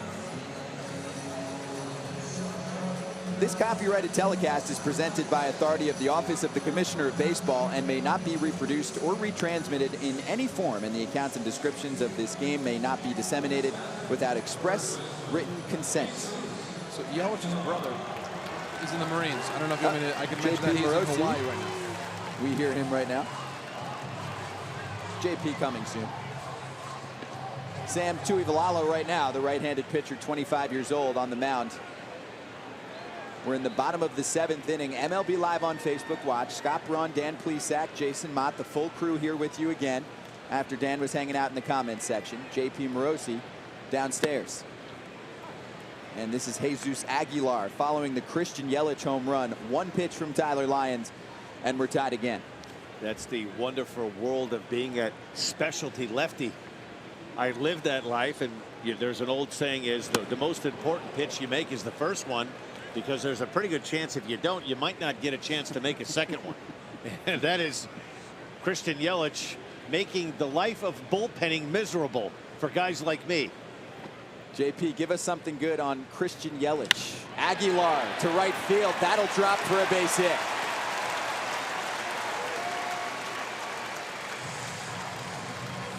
JP, what do you have on Christian Yelich?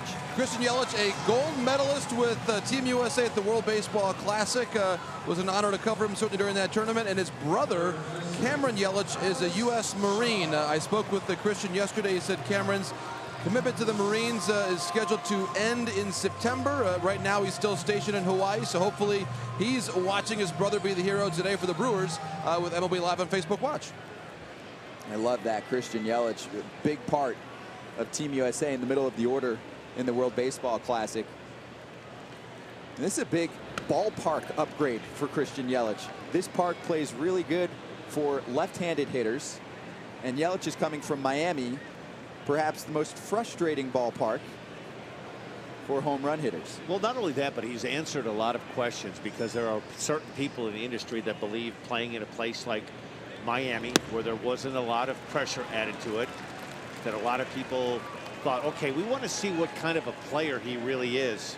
Is it easier to do it in Miami when the expectations aren't as high?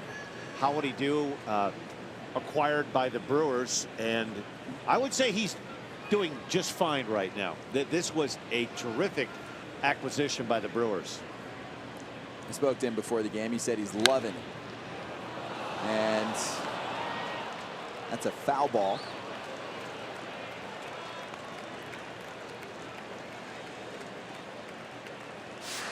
Aguilar goes back to first, and we go to some notable offseason acquisitions. Besides Christian Yelich, Garrett Cole, that's working out for the Astros, just like JD Martinez. He's bashing baseballs for the Red Sox. Shohei Ohtani, what a pickup for the Angels. And Giancarlo Stanton, 11 homers and a .470 slugging percentage, a former teammate of Christian Yelich. Yeah, that's a pretty good board right there. And I think Garrett Cole has really changed the way you look at that rotation for the Houston Astros. Christian Yelich, terrific acquisition. And the funny thing is, when you were talking about Ohtani, who was on the bottom of that graphic, how bad he was in spring training, not only on the mound, but in the batter's box. And it seemed like Jason Mott on opening day, he flipped the switch and decided to be a hitter and a terrific pitcher. Yeah, I mean, you know, he definitely, I think coming into spring training, the spring training he had, people probably had their questions about, man, is this the guy that they went out and got? But then, like I said, opening day came up, they turned the lights on, and you know, he went out there and he was exactly the person that I believe Anaheim thought that they were getting, and that's why they went out and got a guy like that.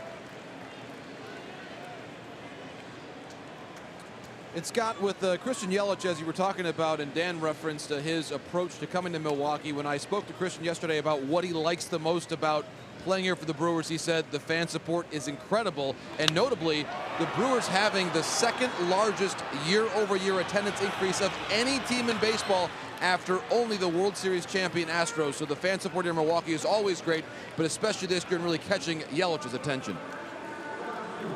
Fly ball out for Travis Shaw to center field. It's the first out here in the 7th inning. And yeah, great point, JP. I mean, this place has been packed on a nightly basis. The Brewers are investing in their team, and the fans are showing up. I mean, take a look at this. This is a great crowd for a Wednesday afternoon, late May. Kids still in school in the Midwest. They have a couple weeks of school left. Fun team to watch, a young team, an exciting team. To center field, here comes Bader. He'll field it on a hop, and it's a base hit for Domingo Santana. It moves Aguilar up to second. This series especially has had outstanding results in the attendance department. Yesterday's game, close to 41,000. Memorial Day was a sellout, close to 43,000 here at Miller Park. But you know what, in a tip of the cap to Bud Selig, the former owner of the Brewers, really pushing through to get a retractable roof put onto this beautiful ballpark here at Miller Park in Milwaukee. It has just about everything you would want. It's fan friendly. There's not a bad seat in the house.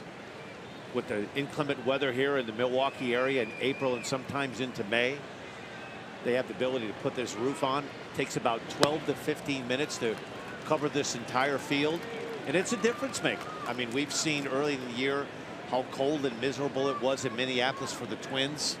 It cost them, you know, a couple of homestands where they left to go to Puerto Rico. They came back, the weather was in the 30s and snow and cold, and it's difficult on the players. You leave spring training and or Arizona or Florida, and you come to Chicago, Milwaukee, Minneapolis, and it's in the 30s and low 40s. The risk of injuries goes up, particularly to pitchers. They've done things right, and they've done things particularly well here in the city of Milwaukee. Now it's Jonathan Villar against Tuivalala. And Orlando Arcia waiting on deck. His first at-bat in the big leagues in about a week, coming soon.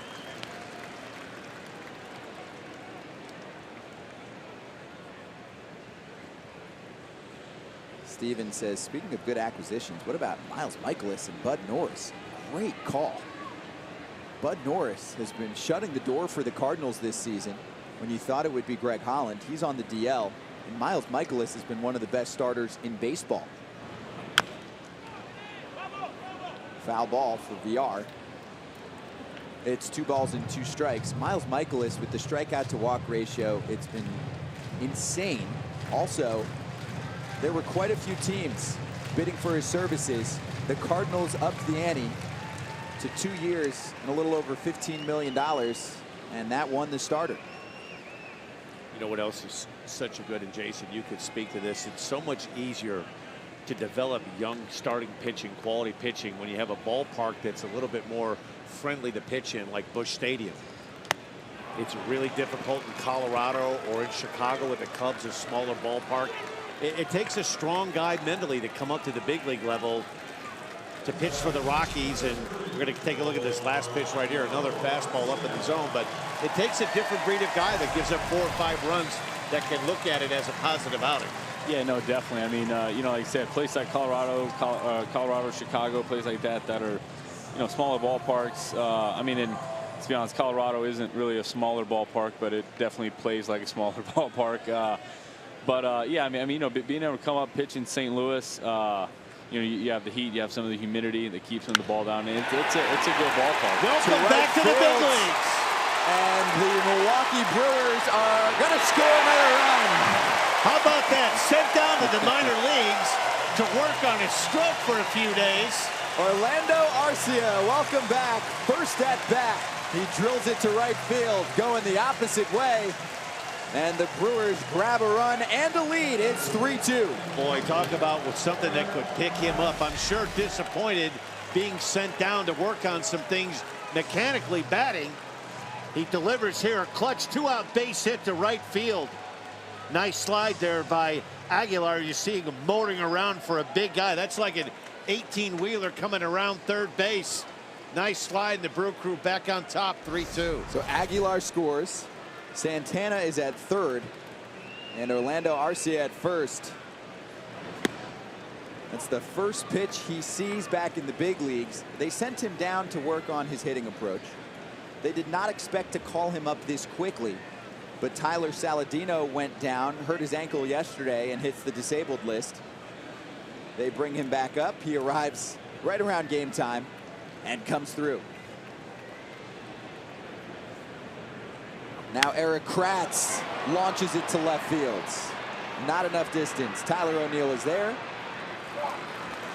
And that'll sit down the side. So after 7 innings, the Milwaukee Brewers take the lead back. Josh Hader, do you want to see Josh Hader for the next couple innings? Comment below. To finish out this game, that'll likely be the storyline. This was the story of the 7th. Christian Yelich, 1 pitch, he'll take it over the wall and to the batter's eye in center field for his 7th of the season. Then Jesus Aguilar with a base hit. Domingo Santana moves him over as he records a single. And ultimately, Orlando Arcia comes through with an RBI knock. And Milwaukee takes a 3-2 lead after trailing 2-1, entering the bottom of the 7th. So we're done with 7 innings. We're about to hit the 8th. But before we do that, let's kick it back and run through what the MLB draft has given us in the past.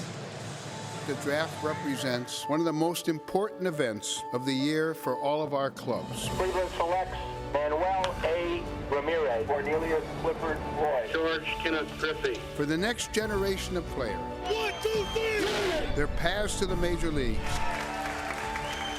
begin right here tonight. When you're drafted, It's only the opening of a door, and there have been a lot of guys drafted that have gone through that door. Going into my senior year, we heard from every team but the Yankees. Well, it's the next door is the tough one, and that's to the major leagues. Hello?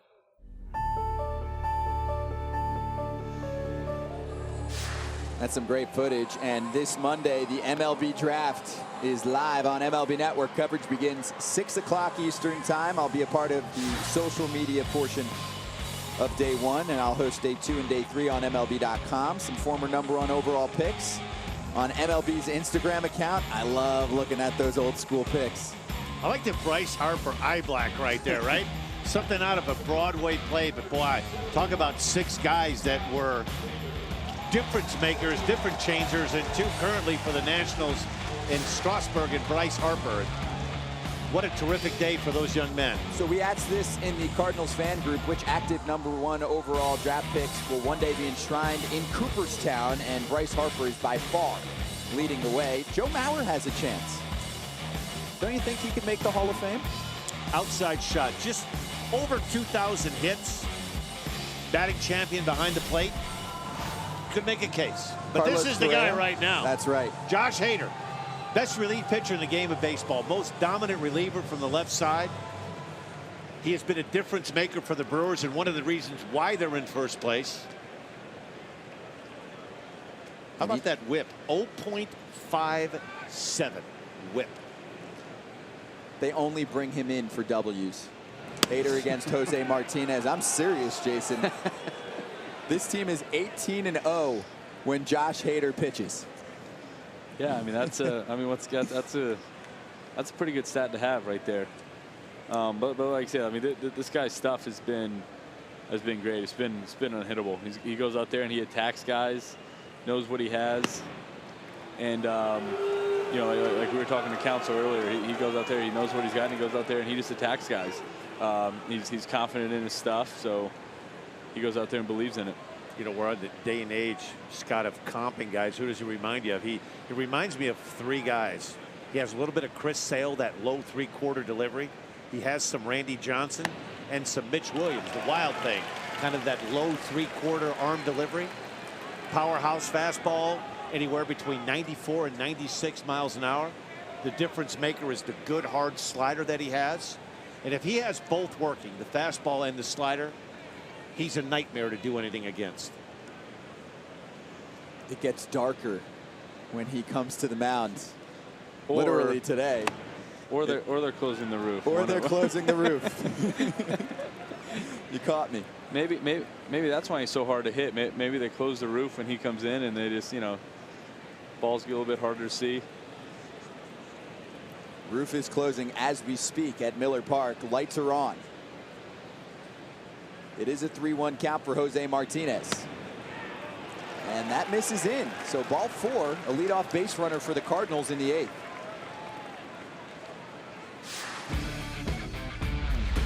Okay, so this is what you're working with Josh Hader. He mostly features a fastball and a slider.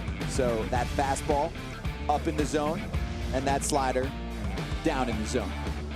Well, you see a lot of the red dots in particular. The sliders you're going to see mainly out of the strike zone, but it just goes to show you how tough he is to hit. His ball has so much life. It cuts, it runs up in the zone. He'll throw a 4-seam fastball. So he basically has 2 types of fastballs. It almost allows him to have 3 pitches, a 4-seam and a 2-seam, and that good hard slider. He's just hard to center because he throws so hard from a crazy low 3/4 arm angle like that. The ball just jumps on you. He hides the ball. I'm a firm believer. Pitching is about 2 things, about deception and angles. How about this projection? He's on pace to strike out 179 guys and walk 29. That's like Williamsport Little League like. But that's just what he's been able to do this far. And you look at the hits allowed, he's on pace to allow 23 hits in 179 innings. Is that good? He couldn't do that right now if they put him back in high school in Maryland. He couldn't be this dominant. He's making the world's best hitters look really bad. Goodbye. That's 95, but it has the look of like 105. Pitching is about 2 things, Scott. It's about deception and angles. And he has both. He has some deception and he's falling a little bit towards first base. He hides the ball. You see that long, lanky body? Throws off that stiff front leg, and you don't see the ball until late. He hides it behind his body. He's got the flow, the hair working for him too, but he's right now, he's the most dominant reliever in the game of baseball. So he fans O'Neill. Now it's Bader, and he's behind 95-mile-per-hour heat. And I think if you're Bader right now, you're going to have to like dial this down a little bit. This is the matchup. This is the Beta hater right here, right? We've been waiting for this for 2.5 hours. I was grinning behind you at Scott over there. We kind of had a little like, yep, this is it. This is what we've been waiting all day for.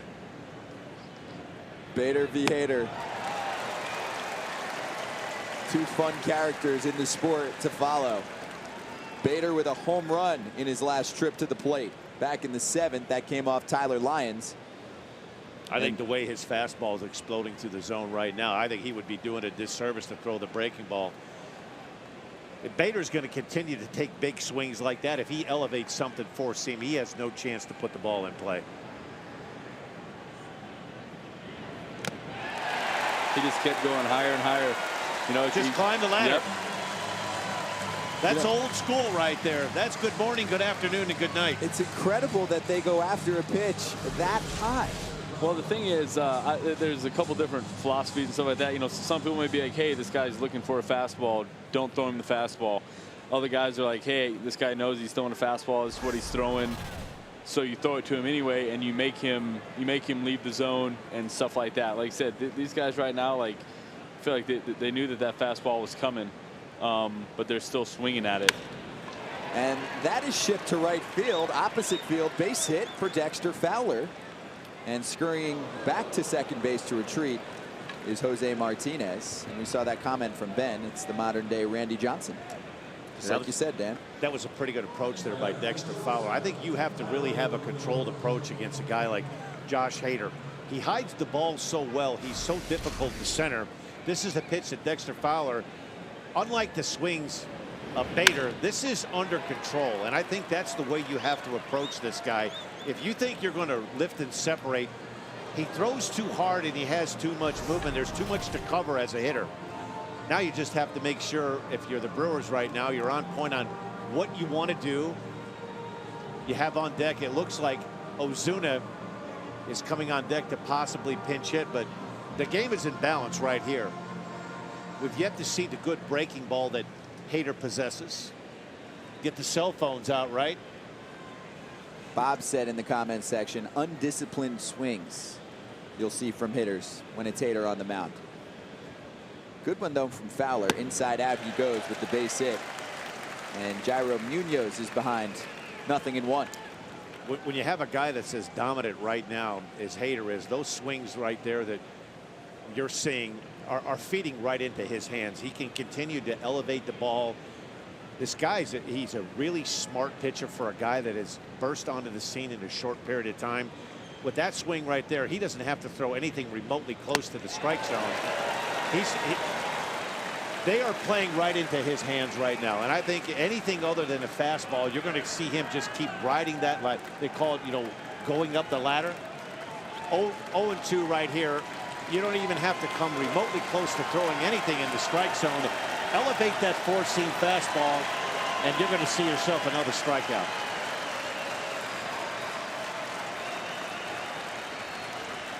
He's been doing quick work with his punch-outs. That was really up there. That's up there again. And listen, there's no sense to panic. You still have a couple of pitches to work with. You ideally don't want to run this count to 3-2. The runners will be off. Then a base hit, potentially a ball in the gap, could score 2 runs. If you're Hader, you'd like to initiate the action in the next 2 pitches, preferably this one.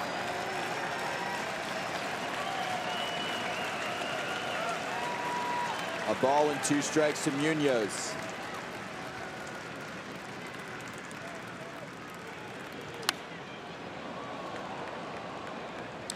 Think about it. That's the 4th consecutive fastball, and there's another swing where the ball was fouled off to the first base side. So that would tell me that they're still not getting good looks. This is a fastball that beats him. He is completely in survivor mode. I think if he could get that ball up a little bit higher, right across that yellow bat on the Redbird jersey. Could be another swing and a miss. Craig Counsell told us this morning that was his realization, that his fastball plays in this league. Most hitters can't touch it. 1-2 strike pitch. You can tell Munoz is not comfortable.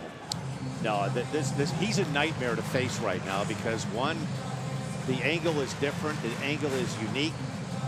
His ball has life and carry up in the strike zone. He's seen 5 consecutive fastballs and has yet to really look like he's about to center one or to put the barrel of the bat on it. I think if you're a hater, this may be the one time you may try that breaking ball down in the zone. I'm not sure if he's comfortable doing that. He hasn't thrown many this inning.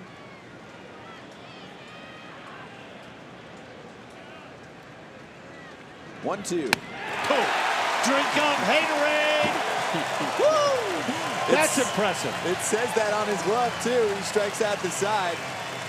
A walk to Jose Martinez. Strikes out O'Neill and Bader, and then Dexter Fowler base hit. But Jairo Munoz down on strikes. Josh Hader with 3 Ks. His usual work. Boy, this is the clinic right here. Up in the zone, 4-seam fastball. Right it up and in. Terrific look at this unique delivery. The hair flowing. Strikeout city here in Milwaukee. Josh Hader, the best in the business right now. Although Charlene said in the comment section, he still needs a haircut. Charlene, just let him be. Let him be. 3-2 Milwaukee as we head to the bottom of the 8th. Hey, download the app, play for free, start your streak, and compete to win $5.6 million. Download Beat the Streak today in the App Store or on MLB.com/BTS. Watch every out-of-market regular season game live or on demand at home, in the office, or on the go with MLB.tv. Your subscription includes MLB At Bat Premium, allowing you to watch live baseball on your favorite supported devices. Blackout and other restrictions apply. Visit MLB.tv for details. Now that is some facial hair. That is. Raleigh Fingers brought the handlebar mustache in the 70s with the Oakland A's. There's a look at some hair right there. I wouldn't be surprised if Craig Counsell doesn't send him back out for the 9th. I would be really tempted. They have the day off tomorrow. They open up a 3-game set Friday in Chicago against the White Sox. A little interleague play. What's so unique when I played here, I'm dating myself now, but the big rivalry with the Brewers were 2 teams, the White Sox and the Brewers and the Twins and the Brewers. That was about as good as it gets in Old County Stadium. Yes, and they play the White Sox soon, like you mentioned. And yeah, you'll probably see Hader in the 9th. The team's 29-0 when leading after 7 innings. Okay, let's go down to JP Morosi because we know the Cardinals are missing a pretty big name, but he's very active on Instagram, JP. They are, Scott, and again, trailing here today, but very good news on your screen right now from Instagram. Yadier Molina back with the gear on, working, doing baseball activities. That was very new footage as of yesterday, so a very good sign for the Cardinals. Maybe only a few more weeks without Yadi. Yadi likes to keep us posted on his account. Give him a follow. Catcher for the Brewers right now is Manny Pena. Takes a breaking pitch for a strike from Sam Tuivalala, who's back for a little more work here in the 8th. Cardinals trailing by a run. Previous 2 games in this series weren't really close. 8-3 Milwaukee in game 1, and yesterday a 6-1 W for St. Louis. It's been a great show between these 2 teams so far this season. You know, trying not to look ahead, but if you're Craig Counsell, the way this lineup should roll over next inning, you have the 8-hole hitter Carson Kelly, then the pitcher spot. So I think if you are going to roll the dice and send Hader out for the next inning, it sure works lineup wise, the way you're configuring the lineup. But when you look at Josh Hader, if you're Craig Counsell, I don't necessarily think you look at him as a guy that you're worried about matchups right, left, right. As we saw in the last inning, he's equally effective against right-handers because his fastball is so explosive. And I think the more hard swinging, free swinging that you have, you're playing right into this guy's hands because he just has the look. There's a look at their closer, Corey Knebel. He just has the look right now of a very confident guy. That ricochets off to Tuivalala, but he couldn't find it. So Pena finds himself an infield hit.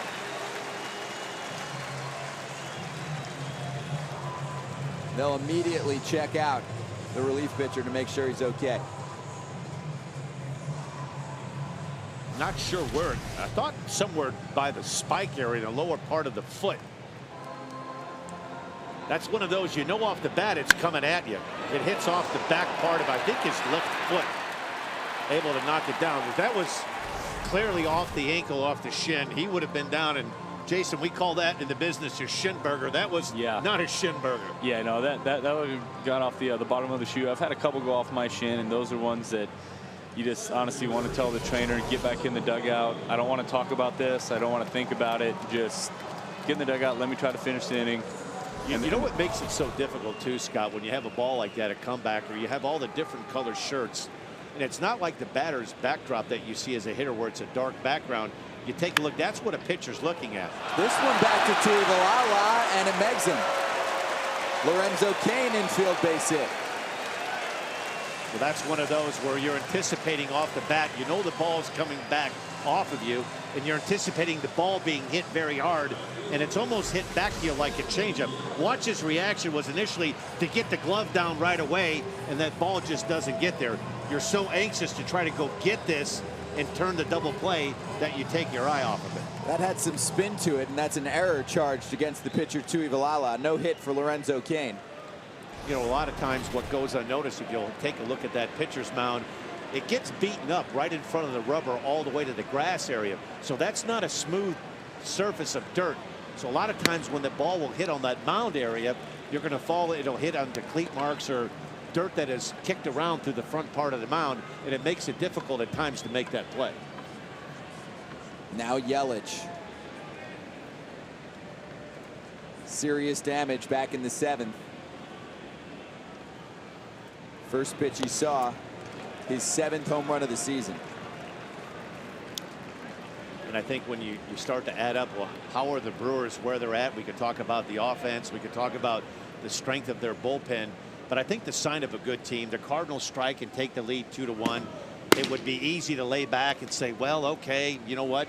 But they strike right back, and Yelich starts the bottom of the 7th off with a home run to tie things. And as soon as he hit that ball out to center field, you kind of had the feeling like momentum was swinging right back to the Brewers' favor.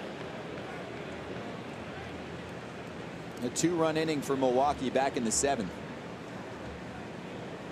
You saw Cecil and Brebbia warming up in the Cardinals' pen.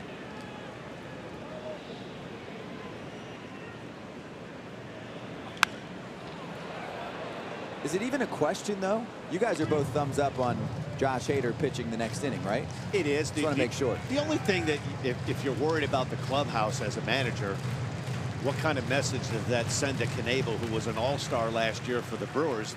They're trying to get him on track. He had an issue with a hamstring. And that's the balancing act as a manager. Are you trying to keep that guy that's been your 9th inning guy happy and believing that you still believe in him? But it's hard to when you have a weapon like Hader. Yeah, no, I agree. I mean, like I said, I got them sending Hader back out. I mean, judging by there's not really anyone down there in that bullpen getting loose right now. So unless he can get loose in about 5 throws, which we've probably all done that. But like I said, it appears that Hader will be going back out with no one getting loose down there in that bullpen. I'm curious, comment below, anyone that wants to make a case for Corey Knebel coming out to pitch the 9th instead of Josh Hader. Hader with a 19-pitch 8th inning. That will be probably an overabundance of yes from area codes in St. Louis. That's the issue. I'm okay with that. Fan interaction is what we're looking for here, Dan.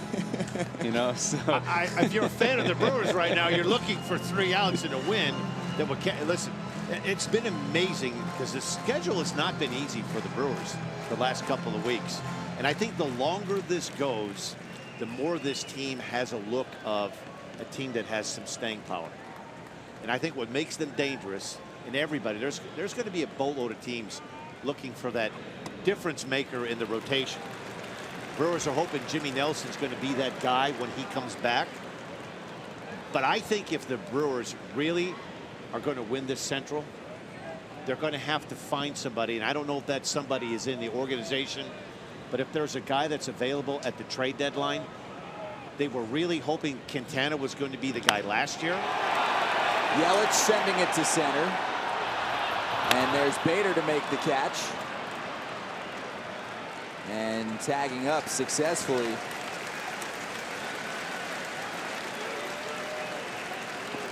Manny Pena moving over to third. Lorenzo Cain staying put at first base. Boy, that was a terrific piece of base running there by Pena. He went halfway initially, and when he saw this ball was carrying deep to the gap in left center field, was halfway, went back, aggressively tagged, and was able to get himself to third base. And that's a big 90 feet.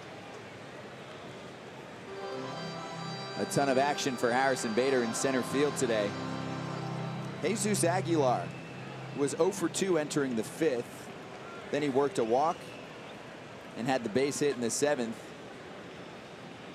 He was brought home by Arcia. That's the deciding run of the game for now. That's the difference. If Hader can preserve it in the 9th.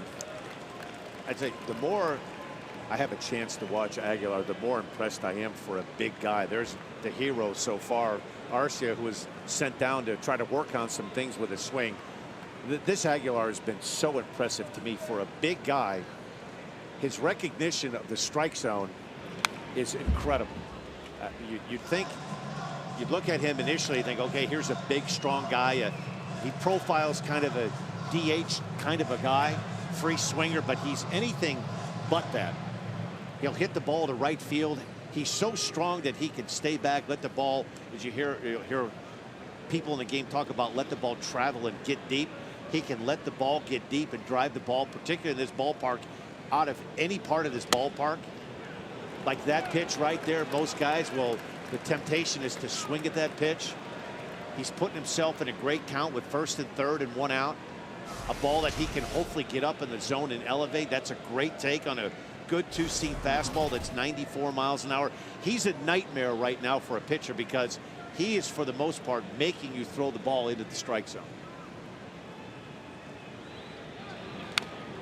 Well, and Counsell had said earlier, too, he is a big guy, but he doesn't go up there and play and swing like a big guy. He goes up there, he takes good at bats, and the balls that he's hitting out are a product of him being a big, strong guy. But the at bats he takes, he doesn't take them like a big guy going up there trying to hit him off of, you know, Bernie's dugout. It's really amazing to think that a year ago this guy was a guy they looked at as a bat off the bench, come in, he could get some quality at bats against lefties, and he's worked himself, he's forced himself into the middle part of the order, and I don't see anytime soon him coming out of the middle part of the order. That's another example right there. That's a really good pitcher's pitch that a free swinger would swing and miss at that pitch, kind of like what we saw the last inning for the Cardinals hitters, going up there, squeezing the bat, swinging as hard as they can swing. This guy has an idea. Their hitting coach, Darnell Coles, deserves a lot of that credit.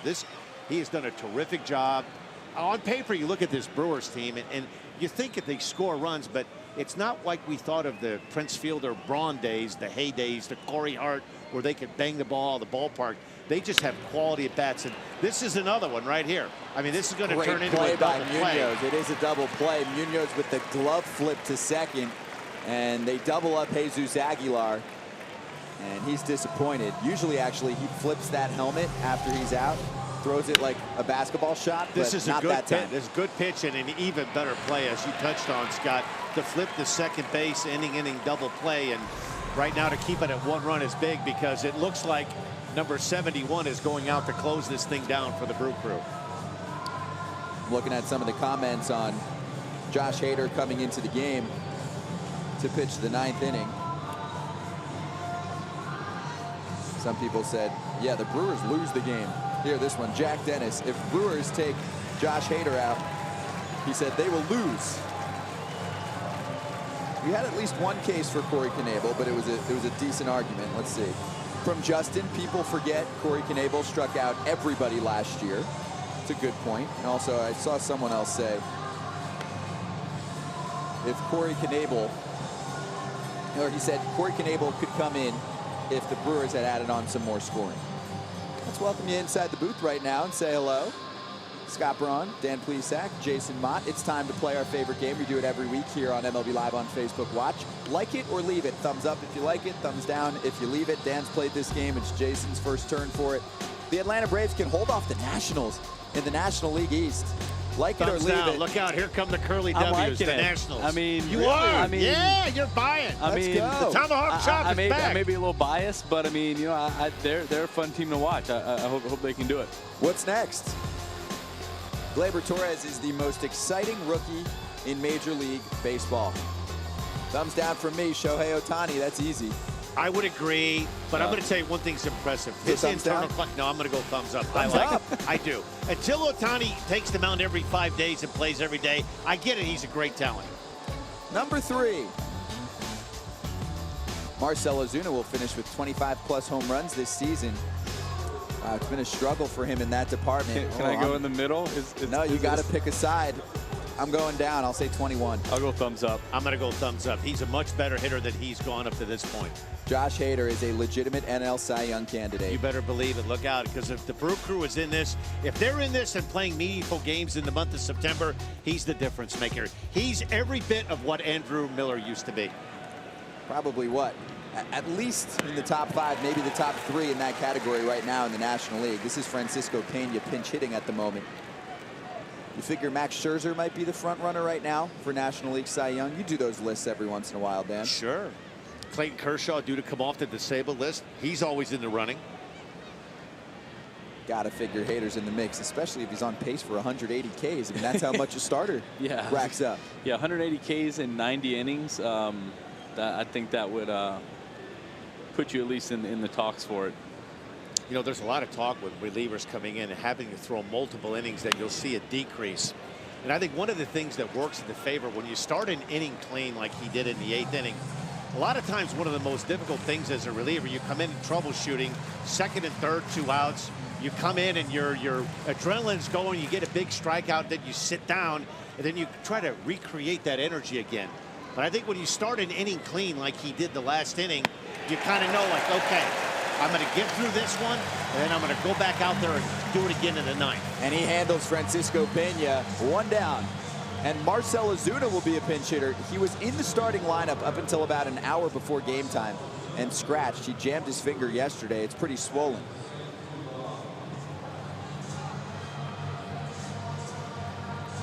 Ozuna was replaced by Tyler O'Neill in the cleanup spot today. O'Neill went 0 for 4 and played left field. You see 23 pitches so far for Hader. Most pitches thrown this season from Josh, 41 of them back on April 6th. 12 times already he's gone 2+ innings.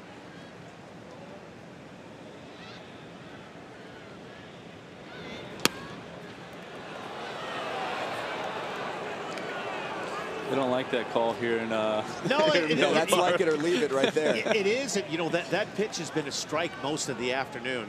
The strike zone is, I don't want to say been a little bit stretched, but it has been. Inside corner has been called. Some balls that have been close off the plate have been called strikes. Well, the Cardinals want a base runner, and they might find one with Marcell Ozuna facing a 3-0 count. You don't swing at 3-0 here, do you? Oh, yeah, of course you do. Listen, you have to turn him loose right here. Absolutely. You're very rarely going to get a chance to get a good pitch to hit 3-0. If he gets one of his liking, you have to turn him loose. He does not. I don't know where that was, but that looked like an awful good pitch. Yeah. That looked like the other 2 that he called balls as well. I mean, but like I said, those are definitely good pitches. Outside our strike zone box, though. 4-pitch walk. And we go back to the top of the order and Matt Carpenter. But before that, Christian Yelich, Lorenzo Cain, and Travis Shaw return to Milwaukee on June the 11th. They'll begin a 6-game homestand against Rizzo, Bryant, and the rest of the rival Cubs before the Phillies come into town. Visit Brewers.com for tickets. Action in the Brewer bullpen. It looks like Knebel is up as an insurance policy.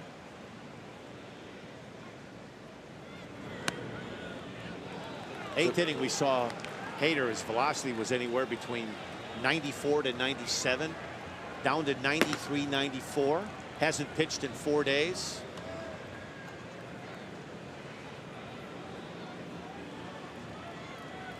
There's some lopsided scores this week, so the Brewers haven't had to use their high leverage relievers. This is definitely one of those moments. It's 3-2 top 9. Ozuna on first. And this is pitch 30 coming up from Josh Hader. You could see by that last pitch to Matt Carpenter, it looks like you feel like you're right on it as a hitter. And his ball just has so much movement that it stays out of the middle part of the plate. Ouch. Carpenter breaks his bat, and Hader makes the play at first. That had a different sound to the shattering. That's what he can do. The pitch before that was a fastball that cut away, right? So if you're Matt Carpenter, you're protecting against the ball away. And then what does he do? He runs a two-seamer in, right? So the pitch before cuts away, so you're expecting, next thing you know, he throws one that's like a tracer ball, and you can't get out of the way. That is a jam sandwich right there. Fortunately, the barrel of the bat stays away from hitting Josh Hader. Last chance, Jed Jerko. Cardinals are 0 for 7 with runners in scoring position today. You know, Hader's been throwing a lot of fastballs. Jerko's a guy that he likes those fastballs, so we'll see a good competition here. Ooh.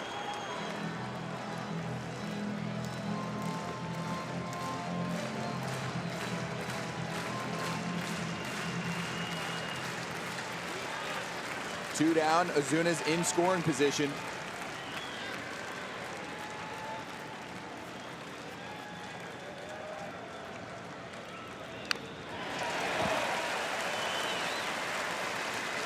Good cut on that fastball right there. 1-0 pitch. You try not to think this way, but if you're Josh Hader with Ozuna on second, you do have a base open. So this is not the time where you're worrying about you have to make quality pitches. And if you end up, Jed Jerko is a really good contact type of hitter. Back of your mind, you still have that base open at first base. Past Hader's glove, and Arcia will not have a play. He'll hold on to the baseball. Jed Jerko reaches first. Ozuna moves over to third. And Jose Martinez, a tough customer, coming up next. Boy, this was a terrific knockdown. He doesn't touch this ball. This ball is through the middle. That ball right there, he saves this game right here for the Brew Crew if they win this one right here by knocking this down. Arcia was shifted more towards the right side of third base. That ball was headed towards center field. Here comes Craig Counsell to make the change. He likes the Corey Knebel, Jose Martinez matchup. We need comments coming in right now. Do you like this move to take out Hader and replace him with an all-star from last season, the closer of the Milwaukee Brewers, Corey Knebel? Comment below, do you like the move to go with Knebel here to face the potential last batter of the game?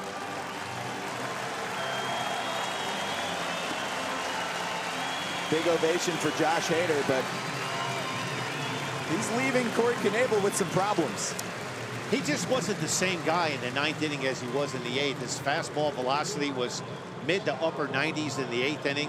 Great carry, elevating the fastball. And it seemed like a few pitches that inning, the 94, 95, he was really having to, I don't want to say labor to get it there, but he was really having to put a lot of effort into getting the ball to the low to middle 90s. And I think this is the right move. But just by watching what we saw, there was a different Josh Hader from the eighth to the ninth. And if you're Corey Knebel right now, this could be one of those save opportunities that gets him back going. Jason says, I like Corey, but nope, please finish with Josh Hader. And Ed said 33 pitches, he's off his game, I'm fine with it. Christopher, I do not like the move at all. Jose Martinez coming up next. All right, so let's go back to this play where Matt Carpenter shattered his bat. Hader picks up the baseball, we stop it. Plenty of time to go to second to get Marcell Ozuna. Well, from that shot, yes, but what happens is, as a lefty, now he has to go across his body to field this. So he's going to have to make a throw to second base. And if you're not comfortable, the big key is to get it out in that situation. To make a throw, if you're not really good at throwing the ball around the bases, the next thing you know, you airmail that into center field, and it's first and third, one out. So you always take the safe out. Yeah, definitely. I mean, in that situation right there, yeah, it'd be great to get Ozuna at second base, but if you can get the out, take the out, those are hard to come by, especially in the 9th inning. Corey Knebel coming soon, and a reminder, the Cardinals return home tomorrow. They'll start a 7-game homestand against the Pirates and Marlins. You can see all the action with Ozuna, Pham, Martinez, and more returning to St. Louis. For tickets, visit cardinals.com. So some more comments flowing in. Let's see, we have Andrew saying, I don't like bringing in a reliever for one hypothetical battle. Control coming out of the bullpen isn't a guarantee, and Knebel doesn't hold runners well. Levon, trust your closer. Probably the best move from a pure baseball standpoint. Plus a huge confidence boost for Knebel if he can come in and shut the door. I think this is the right move, and I know Josh Hader has been terrific all year. He wasn't the same guy in the 9th inning. This is the right move. If Knebel is Knebel, he will somehow secure this. If this game is won, go back to Hader knocking that ball down from Jerko. First pitch off speed to Jose Martinez for a strike. So Martinez 1 for 2 career against Josh Hader. His career numbers against Corey Knebel 1 for 4. That hit was a home run. Looking for his first hit of the day. All the Cardinals need is a base hit to score Ozuna and tie the game up at 3 here in the 9th. 99 from Knebel. It misses. Listen, this guy burst onto the scene last year, made the All-Star team for the Brewers, and he's impressive. He's still trying to right himself into form after coming back from that hamstring injury. He kind of spikes this one into the ground, 99 miles an hour, and a great job there. That very easily could have gotten to the backstop. I have a feeling Adam Wainwright's at home saying wild pitch is a run. If he's listening right now, I'm pretty sure that's what he was thinking on that one right there. Was that his line? Oh, yeah. Another nice stop behind the plate. Manny Pena being tested. I think right now, if you're Knebel, I'd almost have to feel like he would go to the curveball right here. He's thrown first pitch curveball was a terrific one. Back-to-back fastballs he kind of pulled and yanked. Even though the velocity is good, pitch might be, if he has confidence, and he does with that curveball, to go to the hook right here.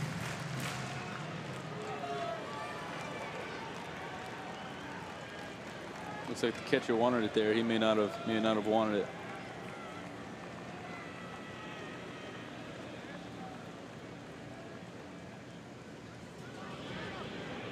Two-1. 97 away. So fastball command was an issue for him the other night against the New York Mets. Ended up blowing the save.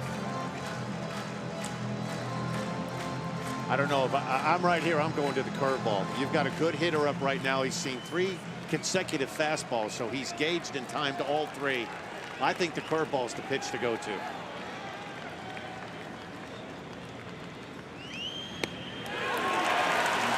There's off speed for a strike. That's what he's been able to locate. Right now, you've kind of got Martinez eating out of your hand. As much as you don't like to do it, I think you take a chance and you go back to the curveball again.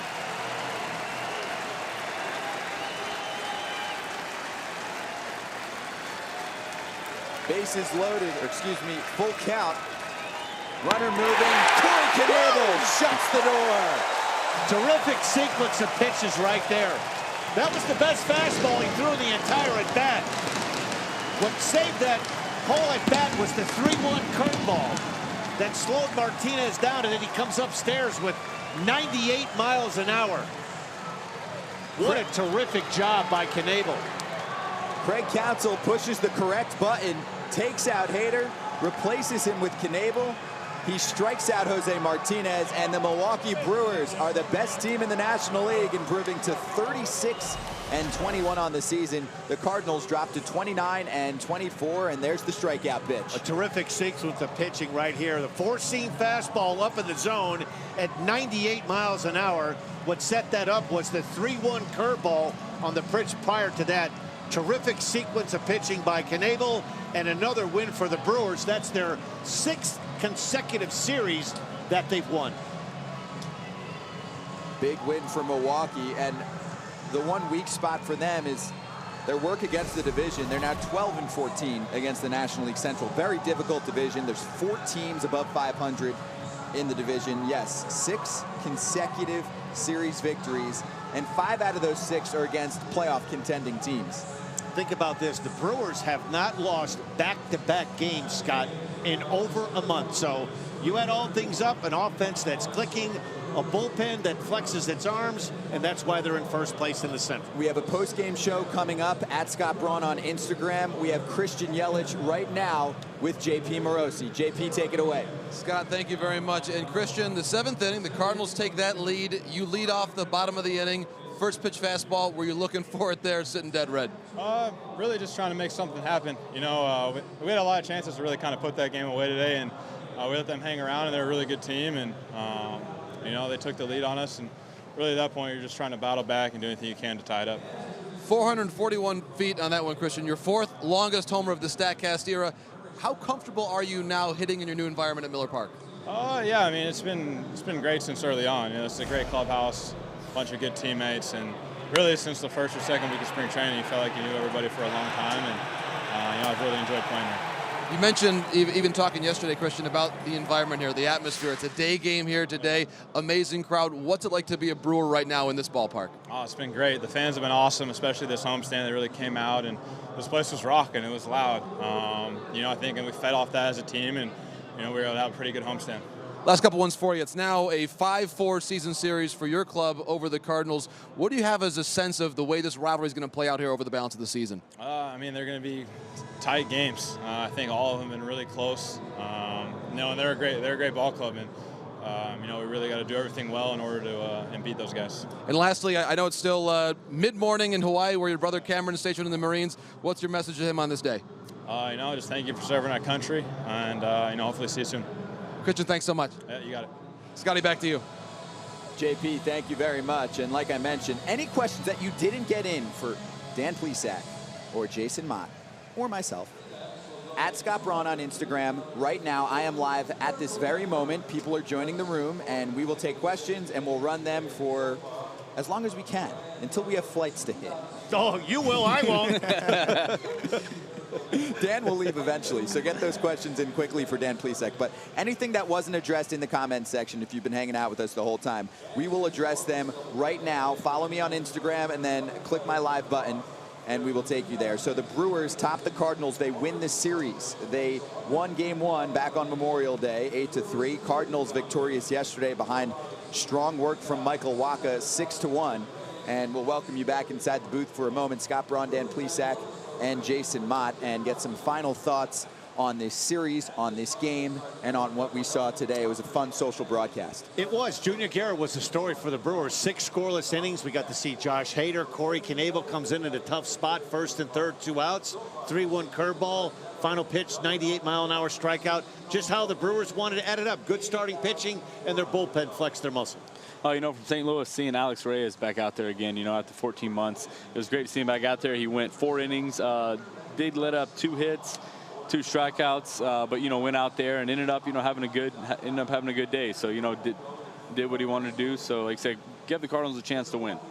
Scott Braun, what are you taking, a selfie? No, I have our post-game show is already live right now We're on live? Instagram. We are live on Instagram. Let We me are put live, my of course, readers on on. MLB Live on Facebook Watch. So let's get off Facebook Watch and onto Instagram Live and say goodbye to everyone here on Facebook. Next Wednesday, MLB Live on Facebook Watch, heading to the Golden State, a matchup between NL West rivals, the San Francisco Giants, host the Arizona Diamondbacks. Coverage begins 3:30 Eastern. For Dan Plesac, Jason Mott, and JP Morosi, I'm Scott Braun saying so long from Miller Park in Milwaukee. Thanks for watching MLB Live on Facebook Watch. We will see you on IG right now.